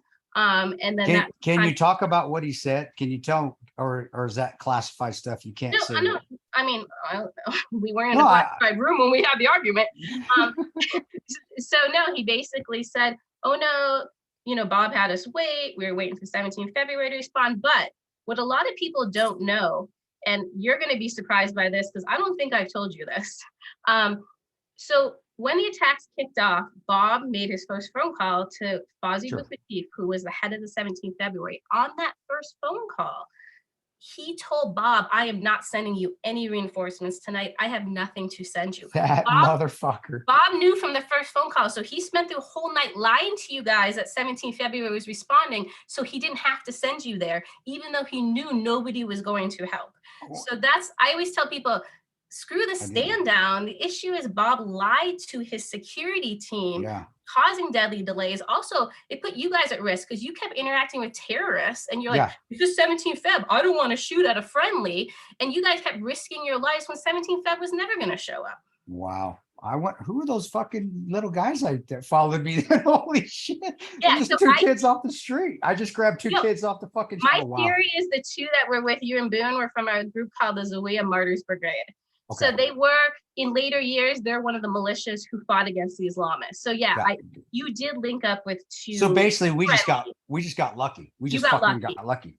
Yeah. Holy fuck. Sorry, I'm saying fuck a lot, but Jesus. I mean, it's 10 years. I didn't know that. So I mean, because that 30 minutes, he didn't say that one time, hey, these guys aren't coming. He never said it. And you know what? Why didn't our TL, which we can't name, which that piece of shit, why didn't he stand up for us? Why didn't he say, hey, why didn't he tell us? He should have been telling us. That's his job. He's in charge of us. That's they led you on all night long that you're going to get some backup support. They even led you on that military was sending, U.S. military was sending backup support, and they knew that wasn't coming either. Oh, yeah, because you guys had just played as fools all night long by your own bosses, which is pretty depressing. Well, and that honestly, that doesn't shock me with how the agency was going. I mean, I could see the difference from 06 to 2012. You saw the old guys, the jawbreaker guys, the military guys that were case officers, guys like, I think he's retired now. So hopefully, isn't Sandman? Great guy. Love that guy. Former military, tremendous, but he was retiring. All those guys were leaving and we're getting these kids that could make up shit. Like you said, they could make up fucking reports and it would be okay. They could make up intelligence. So with that, the attackers, let's get, because the book in your book, and who co-wrote the book with you? So Boone did. So Dave Boone. And so you're a little sidekick all night. Yeah, and Boone is, dude, he's as far as an operator goes, he's tremendous. And that was one of the reasons of also why I think people should read it, because adding his name to it, you know, Sarah, I know your integrity is fucking golden, but you know, people don't really know you as far as they will now. They're going to start to, but you know, having Boone on there does help because Boone was there, and Boone, you know, as far as operators goes, he's top notch. He's tremendous. He did a tremendous job that night. And you know, having him there, I knew when you said, yeah, he's part of it. Like, well, fuck, this is spot on. It's going to be spot on book. I know Sarah, but I also know Boone, and Boone's not going to let Sarah, not that she would, but it's not going to go, and we're not going to be overzealous and make it and fabricate shit. So that's huge having him on the book. It really is. It is. And honestly, the only reason the book is done because of Boone, like I'm the expert, right? But I kept giving up on it, right? I was like, nobody cares. We're going to find these attackers. Nobody's going to do anything. And he just kept saying, just do it. Just knock it out. Just like suck it up. If you don't do it, nobody's going to do it. And he's right. We're 10 years later. If I hadn't done like my list of attackers, the US government doesn't have, it wouldn't have been done if I didn't do it. So I'm happy he prodded me along the way. He was really a pain in the ass. I wanted to delete his name 1,000 times, but he is the reason it got done. No, and it's great having him on there. And you know, he's even just not the attackers. Like I said earlier, before you came on, I'm going to find out stuff I didn't even know. The stuff like you just said with Bob, not knowing and not telling us. Nobody knows that. This is the first time outside of maybe the inner circle of the agency that people are going to hear that, and that's fucking huge. Because you're right. It put us at some dire straits. We may have handled ourselves. We would have handled ourselves a lot differently, tactically speaking, if we knew that, hey, we don't know. We really don't know 17 February. Anybody's coming. We would have done things different. It may have been better. It may have been worse, but we at least should know. You got to have all the information during a combat operation or a security operation, because it dictates how you're going to use your tactics. And like I said, with those two guys we got, I may not even have asked them. I may have pointed my gun and said, get the fuck out of here. But luckily for us, they were friendlies, and we just got fucking lucky. And another really good example from me watching the security surveillance is when, just after midnight, when those attackers started forming outside of the annex, you guys weren't sure they were 17 Feb. I mean, if you would have known 17 Feb wasn't responding, you could have engaged them immediately instead of letting them coalesce together. Dude, we did. We waited. It was basically wait till you see the whites of their eyes. It was like Revolutionary War shit. It was like, don't shoot, don't shoot, don't shoot. We have no idea. So that I don't think civilians within the agency that don't know anything about military or tactics, they realize those little things obviously cost lives. They and they put you on your heels. So instead of you being the aggressor and having the initiative, now it gives the enemy the initiative. And that's what you want to have the set off on the good foot and win the fight. You want the initiative. You want the advantage right off the bat. And we were always at a disadvantage because we were always getting, and now I know it, because we're always getting bad poop. We're getting bad info. They're not fucking telling us. Well, as the night went on, as there, and I want to keep a lot of it in the book so people buy your book, and they need to read it. They definitely need to read it.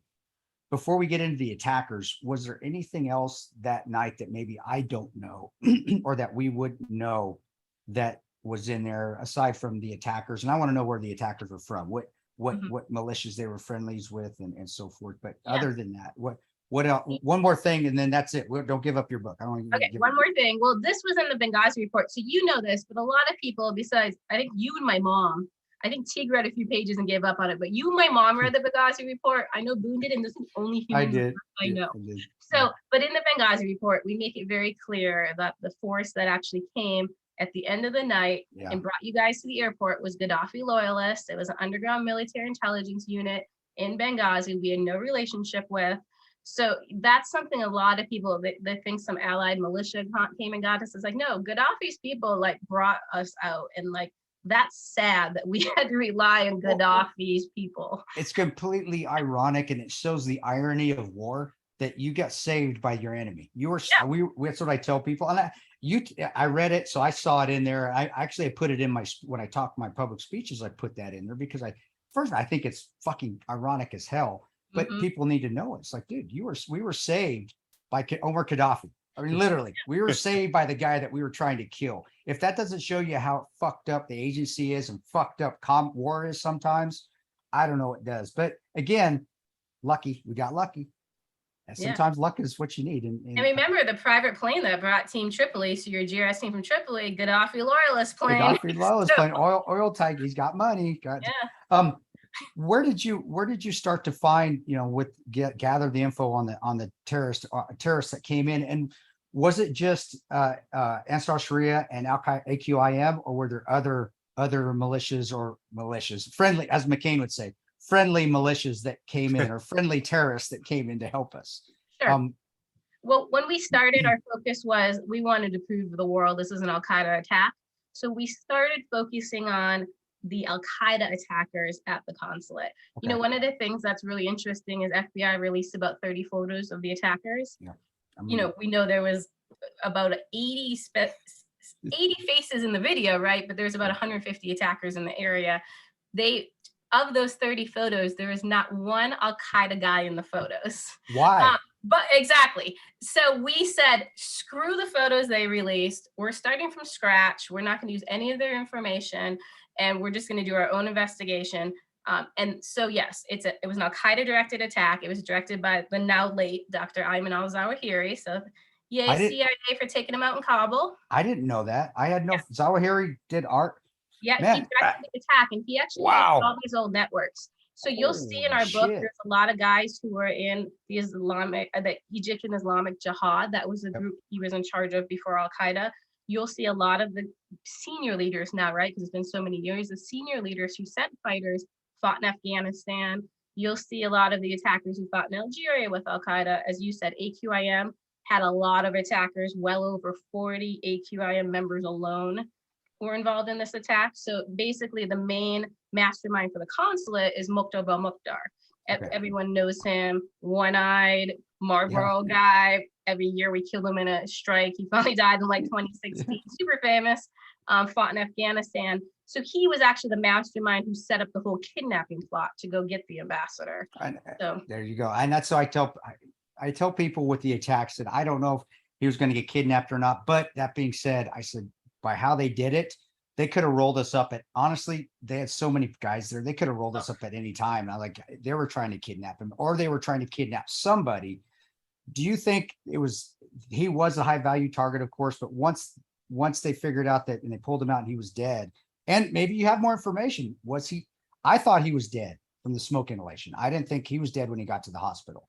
Well, so yeah, I talked to the person who pulled him out actually, and he yeah, so he was deceased when they pulled him out. So they were confused, you know what? So when they came out of the building with him, they set him on the ground, and then everyone kind of cheered because they saved an American, but they really wasn't logical to them yet. Oh, this is actually a deceased American. So that's why in the video they're all like, Allah Akbar, because they think, oh my God, we saved this man. Then, you know, they start walking away. The neighbor who knows him sees them with the ambassadors, like, put him in my car. He actually brought him to the Benghazi Medical Center. So luckily he was transported by a friendly too. And then, yeah, I mean, they tried to revive him. He was well past dead, even when they carried him out of the building, unfortunately. And I didn't see any marks that would indicate he was desecrated. I didn't check his genitalia. I know that was a big conspiracy. I don't think anything like that happened. What really happened, and there's a medical report. Yeah, nothing. The ambassador didn't have a bruise on his body. What happened is, you know, he just passed out in a room next to a bed, and there was just nosy locals walking around in the house, and one kind of like tripped over him, and he's like, oh my God. He runs out, and then he gets actually a Libyan army officer who was there that was nosy, right? Someone said there's an attack on the Benghazi University, and then it ended up being the consulate. He's like, I didn't even know you guys had a consulate. I'm like, nobody does. So he then pulled him in. He's like, you're an official. Come, there's a man in here. And then they carried him out. So he never even interacted with the terrorists, luckily. And so that's the picture of them, the iconic picture of him being drug out in his white t-shirt. Yes. Wow. Did we not know? Did we have no idea we had that many terrorists? Did Bob not care? Did he not want to? I know he didn't want to listen to, obviously, with the interaction that we had where me and Boone did our surveillance, told you, and then we got reprimanded. What was the mentality? What was the instinct of us not wanting to know there were terrorists, or just saying, there's nothing to see here, I'm just going to do this? Yeah, I think there's multiple policy failures. One is the fact that basically, you know how the CIA works. You collect intelligence to report it to somebody, usually Congress, the policymakers. Most people at the time only cared about the politics of Libya, and so that's what they're asking for. So CIA had Libya staffed with political case officers. In Benghazi, we only had one, as you know him, we only had one counterterrorism case officer in Benghazi. We only had, I think the only counterterrorism case officer when we were in Tripoli together was the COS. Yeah. Because when I went out there, we were the only two. We were like a two-man team. And we'd always piss off everybody else. They're like, why are you two all together? I'm like, because none of you know what to do with CT. So the bodies weren't even there to collect the info, even if we wanted to. And I was looking at that at the time, if you don't remember the political statement from Barack Obama. He was running on the platform, Al-Qaeda was on the run. And obviously it wasn't. I still think that has a lot to do with us not getting the support we needed. And I think that's a lot to do with not having the proper people out there to collect CT, collect counterterrorism intelligence, do CT work, is because Al-Qaeda wasn't supposed to exist anymore. And Right. from what you know, and obviously from what I know, but I think you're the foremost expert on it, because that's what you did. You tracked these people. We saw that Al-Qaeda was extremely alive and well. And to hear that Zawahiri actually coordinated our attack, that tells me Al-Qaeda was fucking still rocking, because Yep. holy shit, that's unbelievable. I Yeah. didn't know that. And he was going to get Al-Qaeda members released for the Yeah. ambassador, and then it was going to be in honor of Abu Yahya. So is that what it was for, the kidnap, to do to do a trade-off of the Gitmo guys, right? Those 8 No, we it have? wasn't going to be the Gitmo guys, actually. So it's really interesting. Okay. At the beginning of the Arab Spring, a ton of prisoners got released, be it Yep. Tunisia, Libya, Egypt. Wait till you see our book. Almost every guy in our book, I swear to God, was detained somewhere prior to the attacks, and were supposed to be in prison when they committed the attack. So they then almost became obsessed, right? Like, hey, we now got to go back and get the guys that got left behind.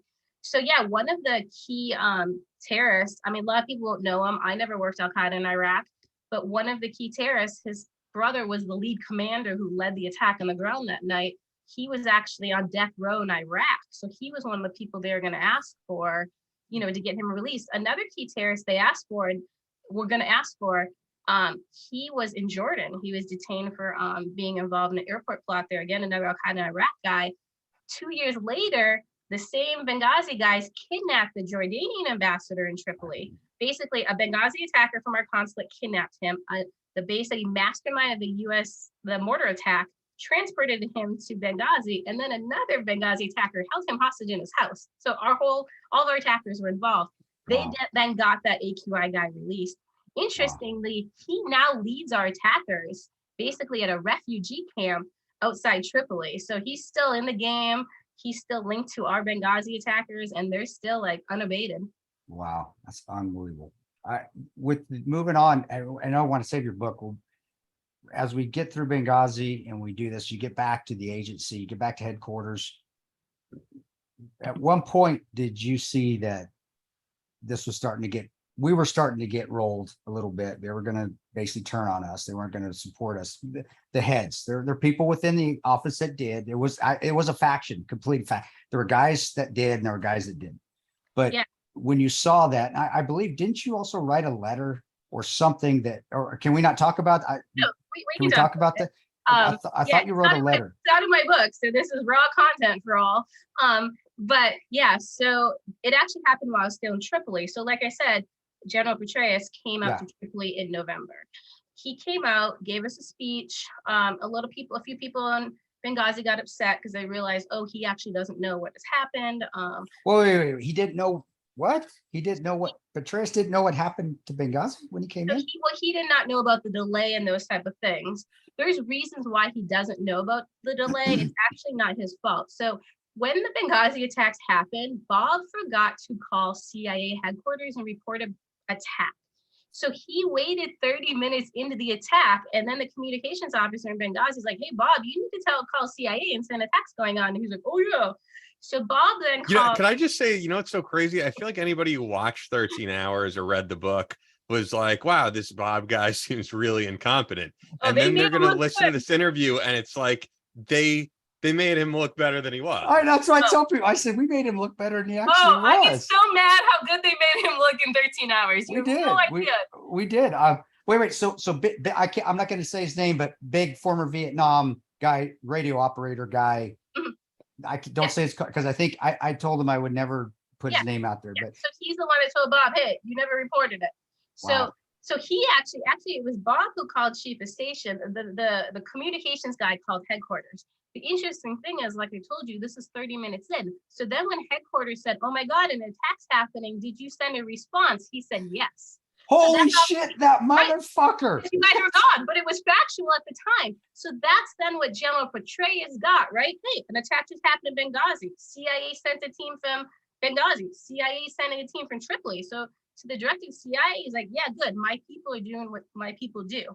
So he did not know until this incident. So he says that I basically write a little note to Yeah. his chief of staff, hand That's it what I off thought you to did. him. And then that night I wrote an official IG complaint, because I honestly did not know until that point that the director didn't know you guys were delayed. When I found out our own director was lied to, I was like, this is enough. And that's when I stepped up.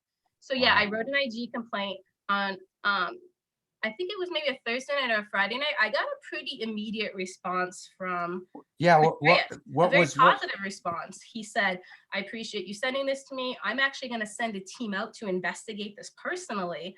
And then by the next week, he was out as the director of the CIA, and it never That's happened. right. So Do you think I that's think just he a meant it. coincidence? Do you think that's just a coincidence, or do you think that, okay, they had it on him and they were saving that for, so if he ever stepped out of line of the status quo, politicians, most of them were Obama zealots at that time I would anyway. have no insight into I mean, you know what I mean? I could guess, but It just seems it's not like a my heck. circle of people, right? Well, I know you didn't hang out with them.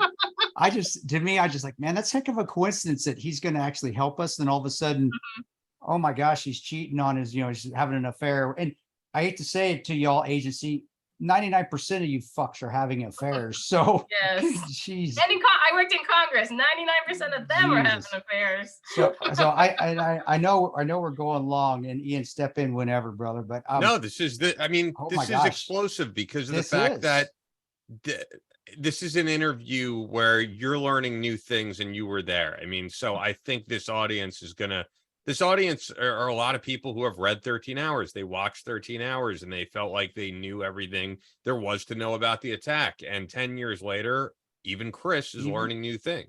Yeah, it's unbelievable. I'd love you just to go page to page on your book. You're sending me a copy, right? I get a fucking copy of the book. Yeah, the problem is you would have a copy today. The CIA has completely approved my book, but because now I'm a DOD employee, DOD still has it. So like you guys got stuck waiting on DOD, I'm still stuck waiting on DOD. So I can't release my book until I get the DOD approval back. So I'm kind of in a purgatory right now, unfortunately. The book's ready to go. We wanted it out by 9/11. We're hoping DOD steps up, does their part, gets it out for us by 9/11. But No, I would think that it's just, and I could be wrong. Do you think that's a little too hopeful that it'll be out by 9/11? We're recording this on the 1st of September, and there's no pre-order link anywhere. There's no, like, we don't even know what the cover looks like, right? Well, I actually made the cover. So the funny thing is we were told that we would have the DOD approval by the beginning of last week. So we had everything in place to kind of move it forward last week. So now, like I said, we're kind of in a limbo. But Boone and I decided to actually self-publish. So we don't actually have to worry about the politics of Benghazi. We don't have to get any publisher's opinion. We are just going to put the book out on our own as is and give people the raw content. Oh my goodness! And so now, you have a clearance lawyer? You're doing all that to get it through with the DOD. So you've done it. Yeah, same lawyer you use. Like I said, CIA is approved. It's just the DOD, which is super strange, right? Because it's only because I'm employed there. We know there's not much really DOD gone. Yeah, even have people in Benghazi, let alone they didn't respond. So yeah, it's actually kind of fun. Do you have anything? Do you have any? Well, it's funny. It's funny as in just ludicrous. It's ridiculous funny. I've suffered through it many times. Do you have anything in the book about the DOD response? Did you know anything? I know it's completely separate, but did you know anything about and why the lack thereof of there being a response, even though they knew what was? I trust our communications officer that was in there. I trust. He's one of the guys. I love him to death. Big old teddy bear. He knew what the fuck he was doing. He said he made the calls to everybody. And when I said everybody, it was also DOD. Do you have anything in there, or did you find anything of why they didn't send a response team or any? I know they were prepositioning people. They were, but that stopped. Couple of pieces. So there's two main pieces. So there was one thing asked for by the CIA. It was the medevac. Actually, around midnight, your own team lead in Benghazi called that off, said we don't need a medevac. So that's your own fault. The other thing is the Benghazi team lead, not the Tripoli team lead. The jackass, not the one that actually knew what I remember the other team lead in Tripoli. We all know the team lead in Tripoli was top notch. He was good.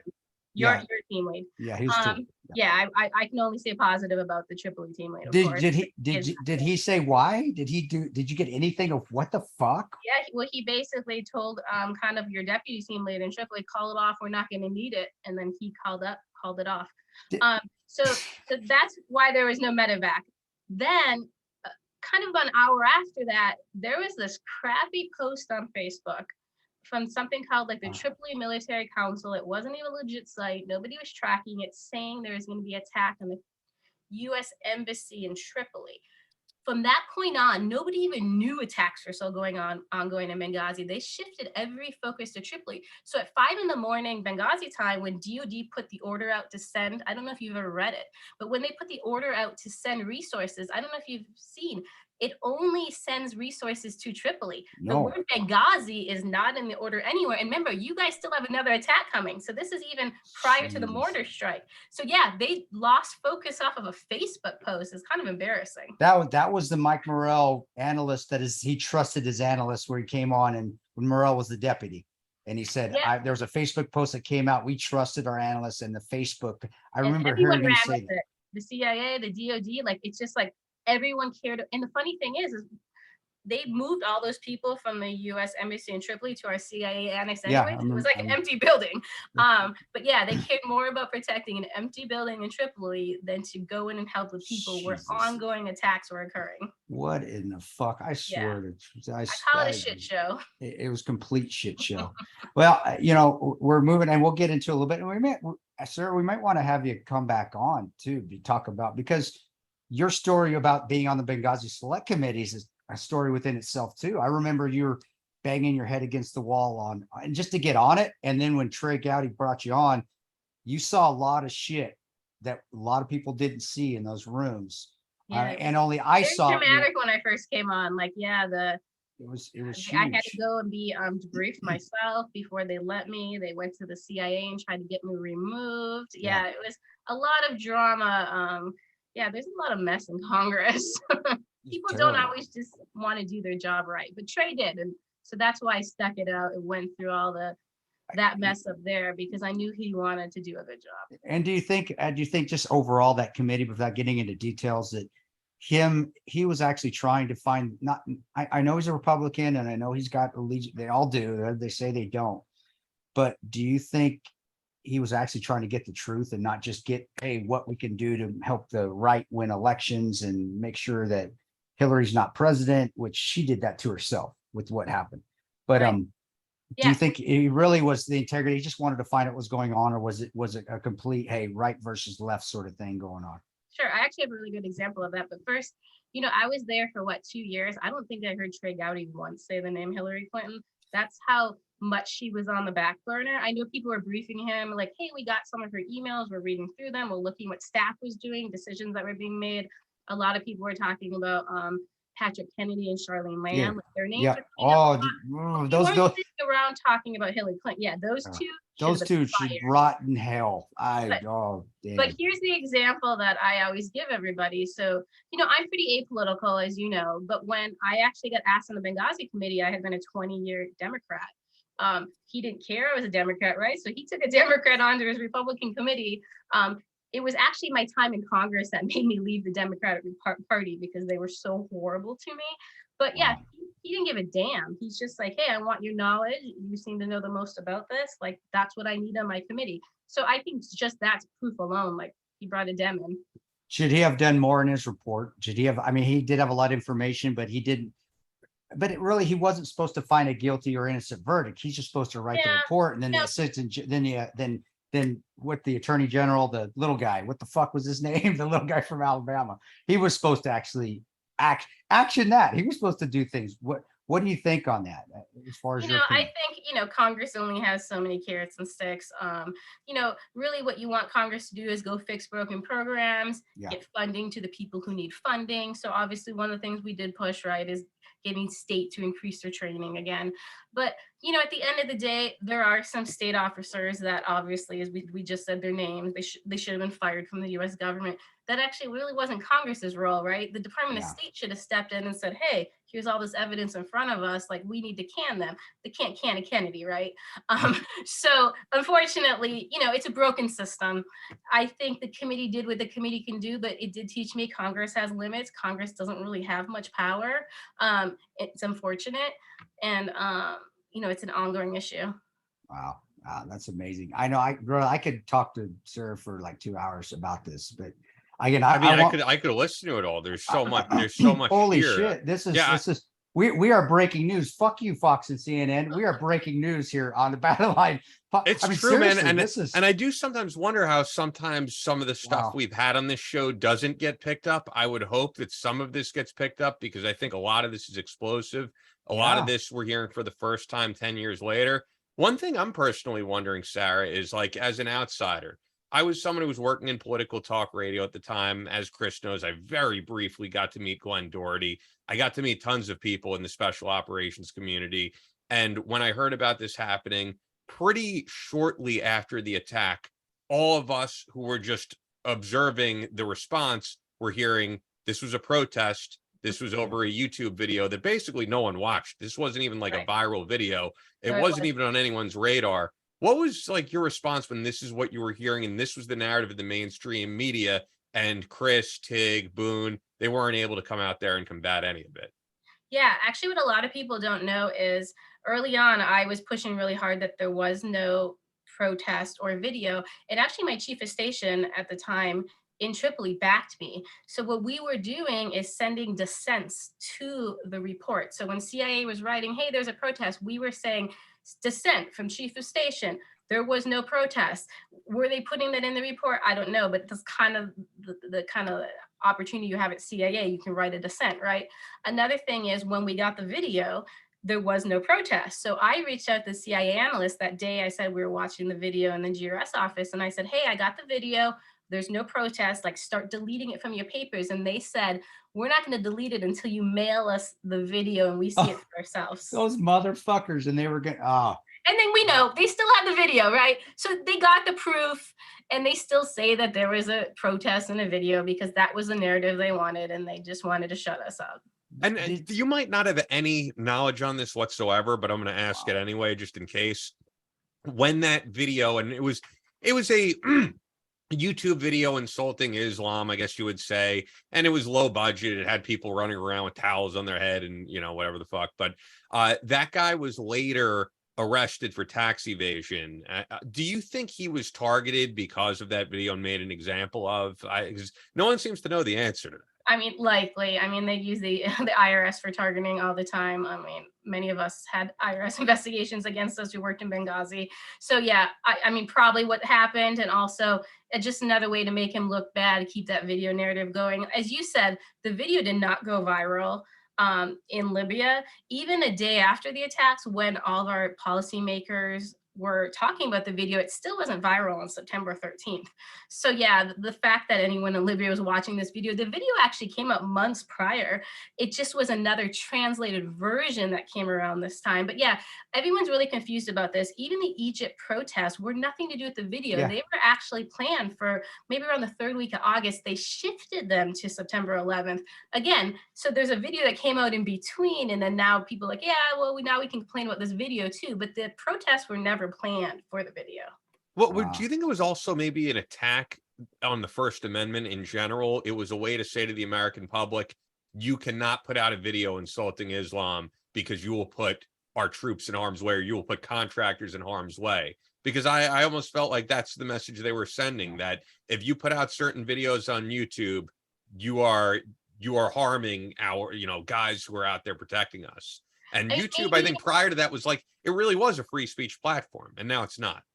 Yeah, maybe, but I really think they just saw this video as something to capitalize for the narrative. And then remember, when you now blame the video, you got to run it down, you got to prosecute the guy, you got to show, hey, this was the real reason, right? If you don't run it down, then people are like, well, why'd you say it was a video? You didn't go after the video guy. So they were kind of stuck going after this guy, who was kind of an idiot anyway, just because they made such a big deal out of something nobody gave a damn about in Libya. It didn't. I didn't even know there was. We'd never heard of a fucking video till I got to Germany 3 days after. 3 days after the ridiculous. Right. Your book's coming out. I know what I want more, but I want people to read it.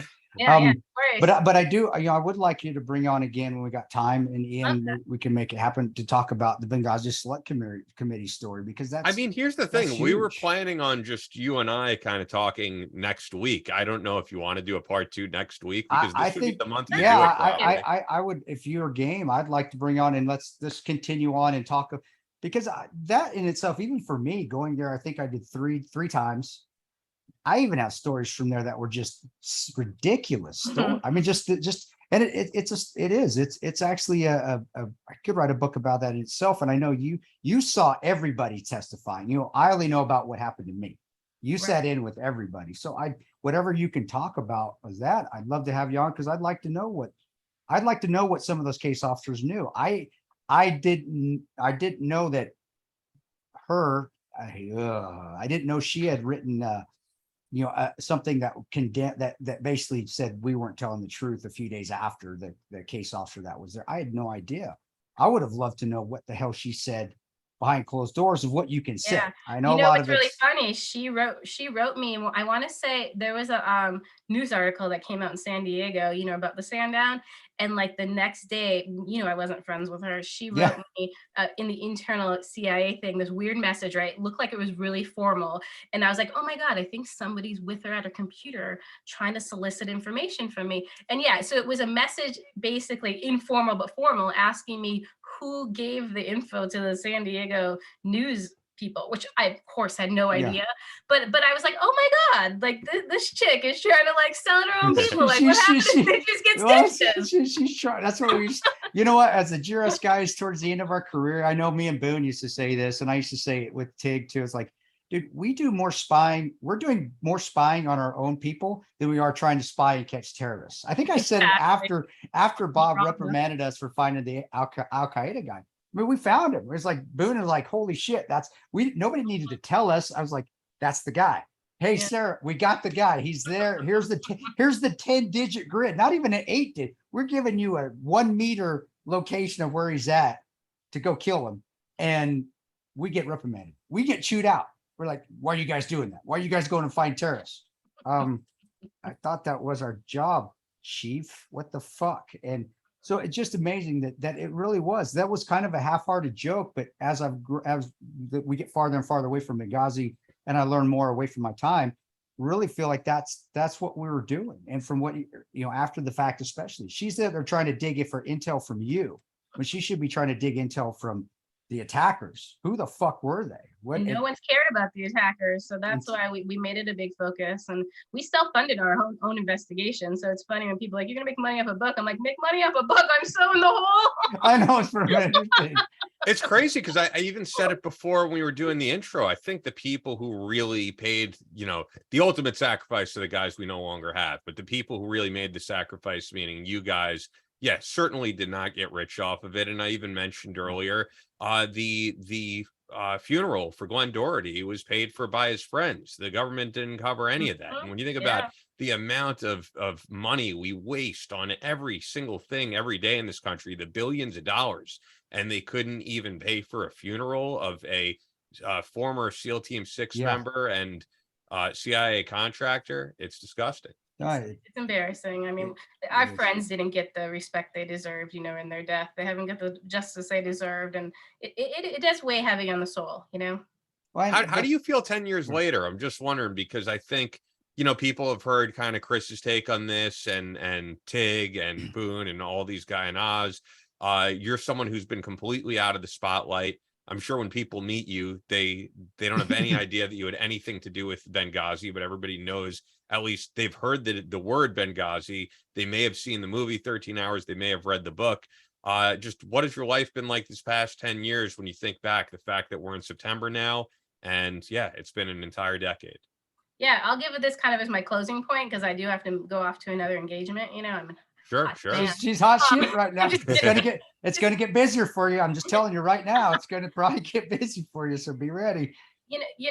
As I've said, me and Boone were kind of like in the weeds looking at these attackers. The interesting part and the frustrating part for us is when basically an attacker gets killed. So, we have 7 attackers that were killed in U.S. airstrikes in Libya. There is not one press release that the U.S. military killed a Benghazi attacker in an airstrike. Think about that. We have another attacker in 2014. He was given his official terrorist designation, has his whole background, all the bad stuff he did, completely excluded he was in Benghazi when there was plenty of evidence he was in Benghazi.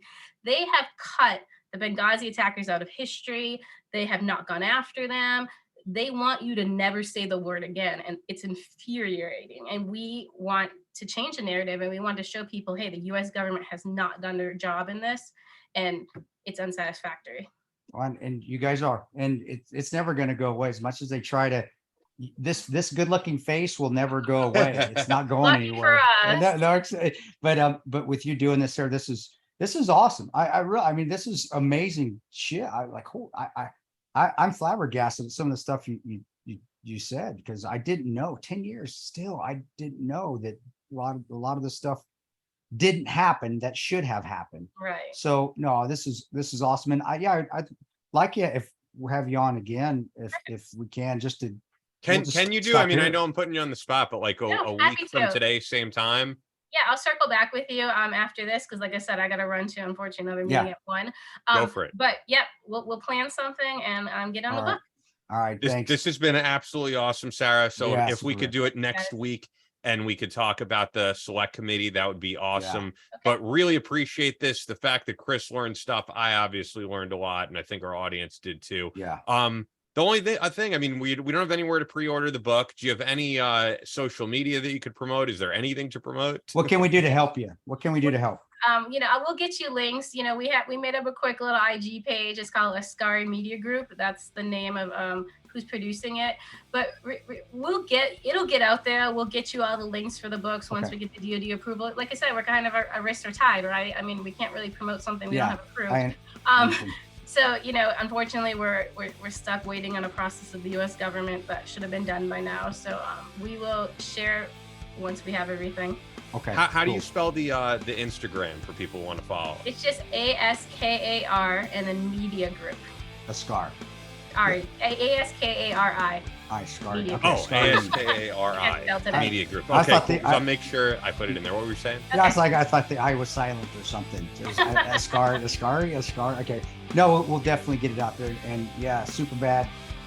That was her call sign. Why did you get that? Before you go, why did you get super bad? Tell us what. Tell everybody what. It really isn't much of a story. I had a lame one, Looper, because I'm from the Upper Peninsula of Michigan, and Boone oddly gave me super bad at one time, and it stuck, and still got it to this day. I don't know why. I still have no backstory, and I still don't know. So I still have one question. Sorry, that's all you're that getting, man. I gotta run. All right. That's all for this episode of the Battle Line Podcast. But we'll be back on Monday with more American Straight Talk. Until then, be sure to follow us on Instagram at Battle Line Podcast and on Twitter at Battle Line Pod. To sign up for future Battle Line tactical courses, go to www.christantoparonto.net. Believe in yourself, face all challenges head on, and as always, never quit.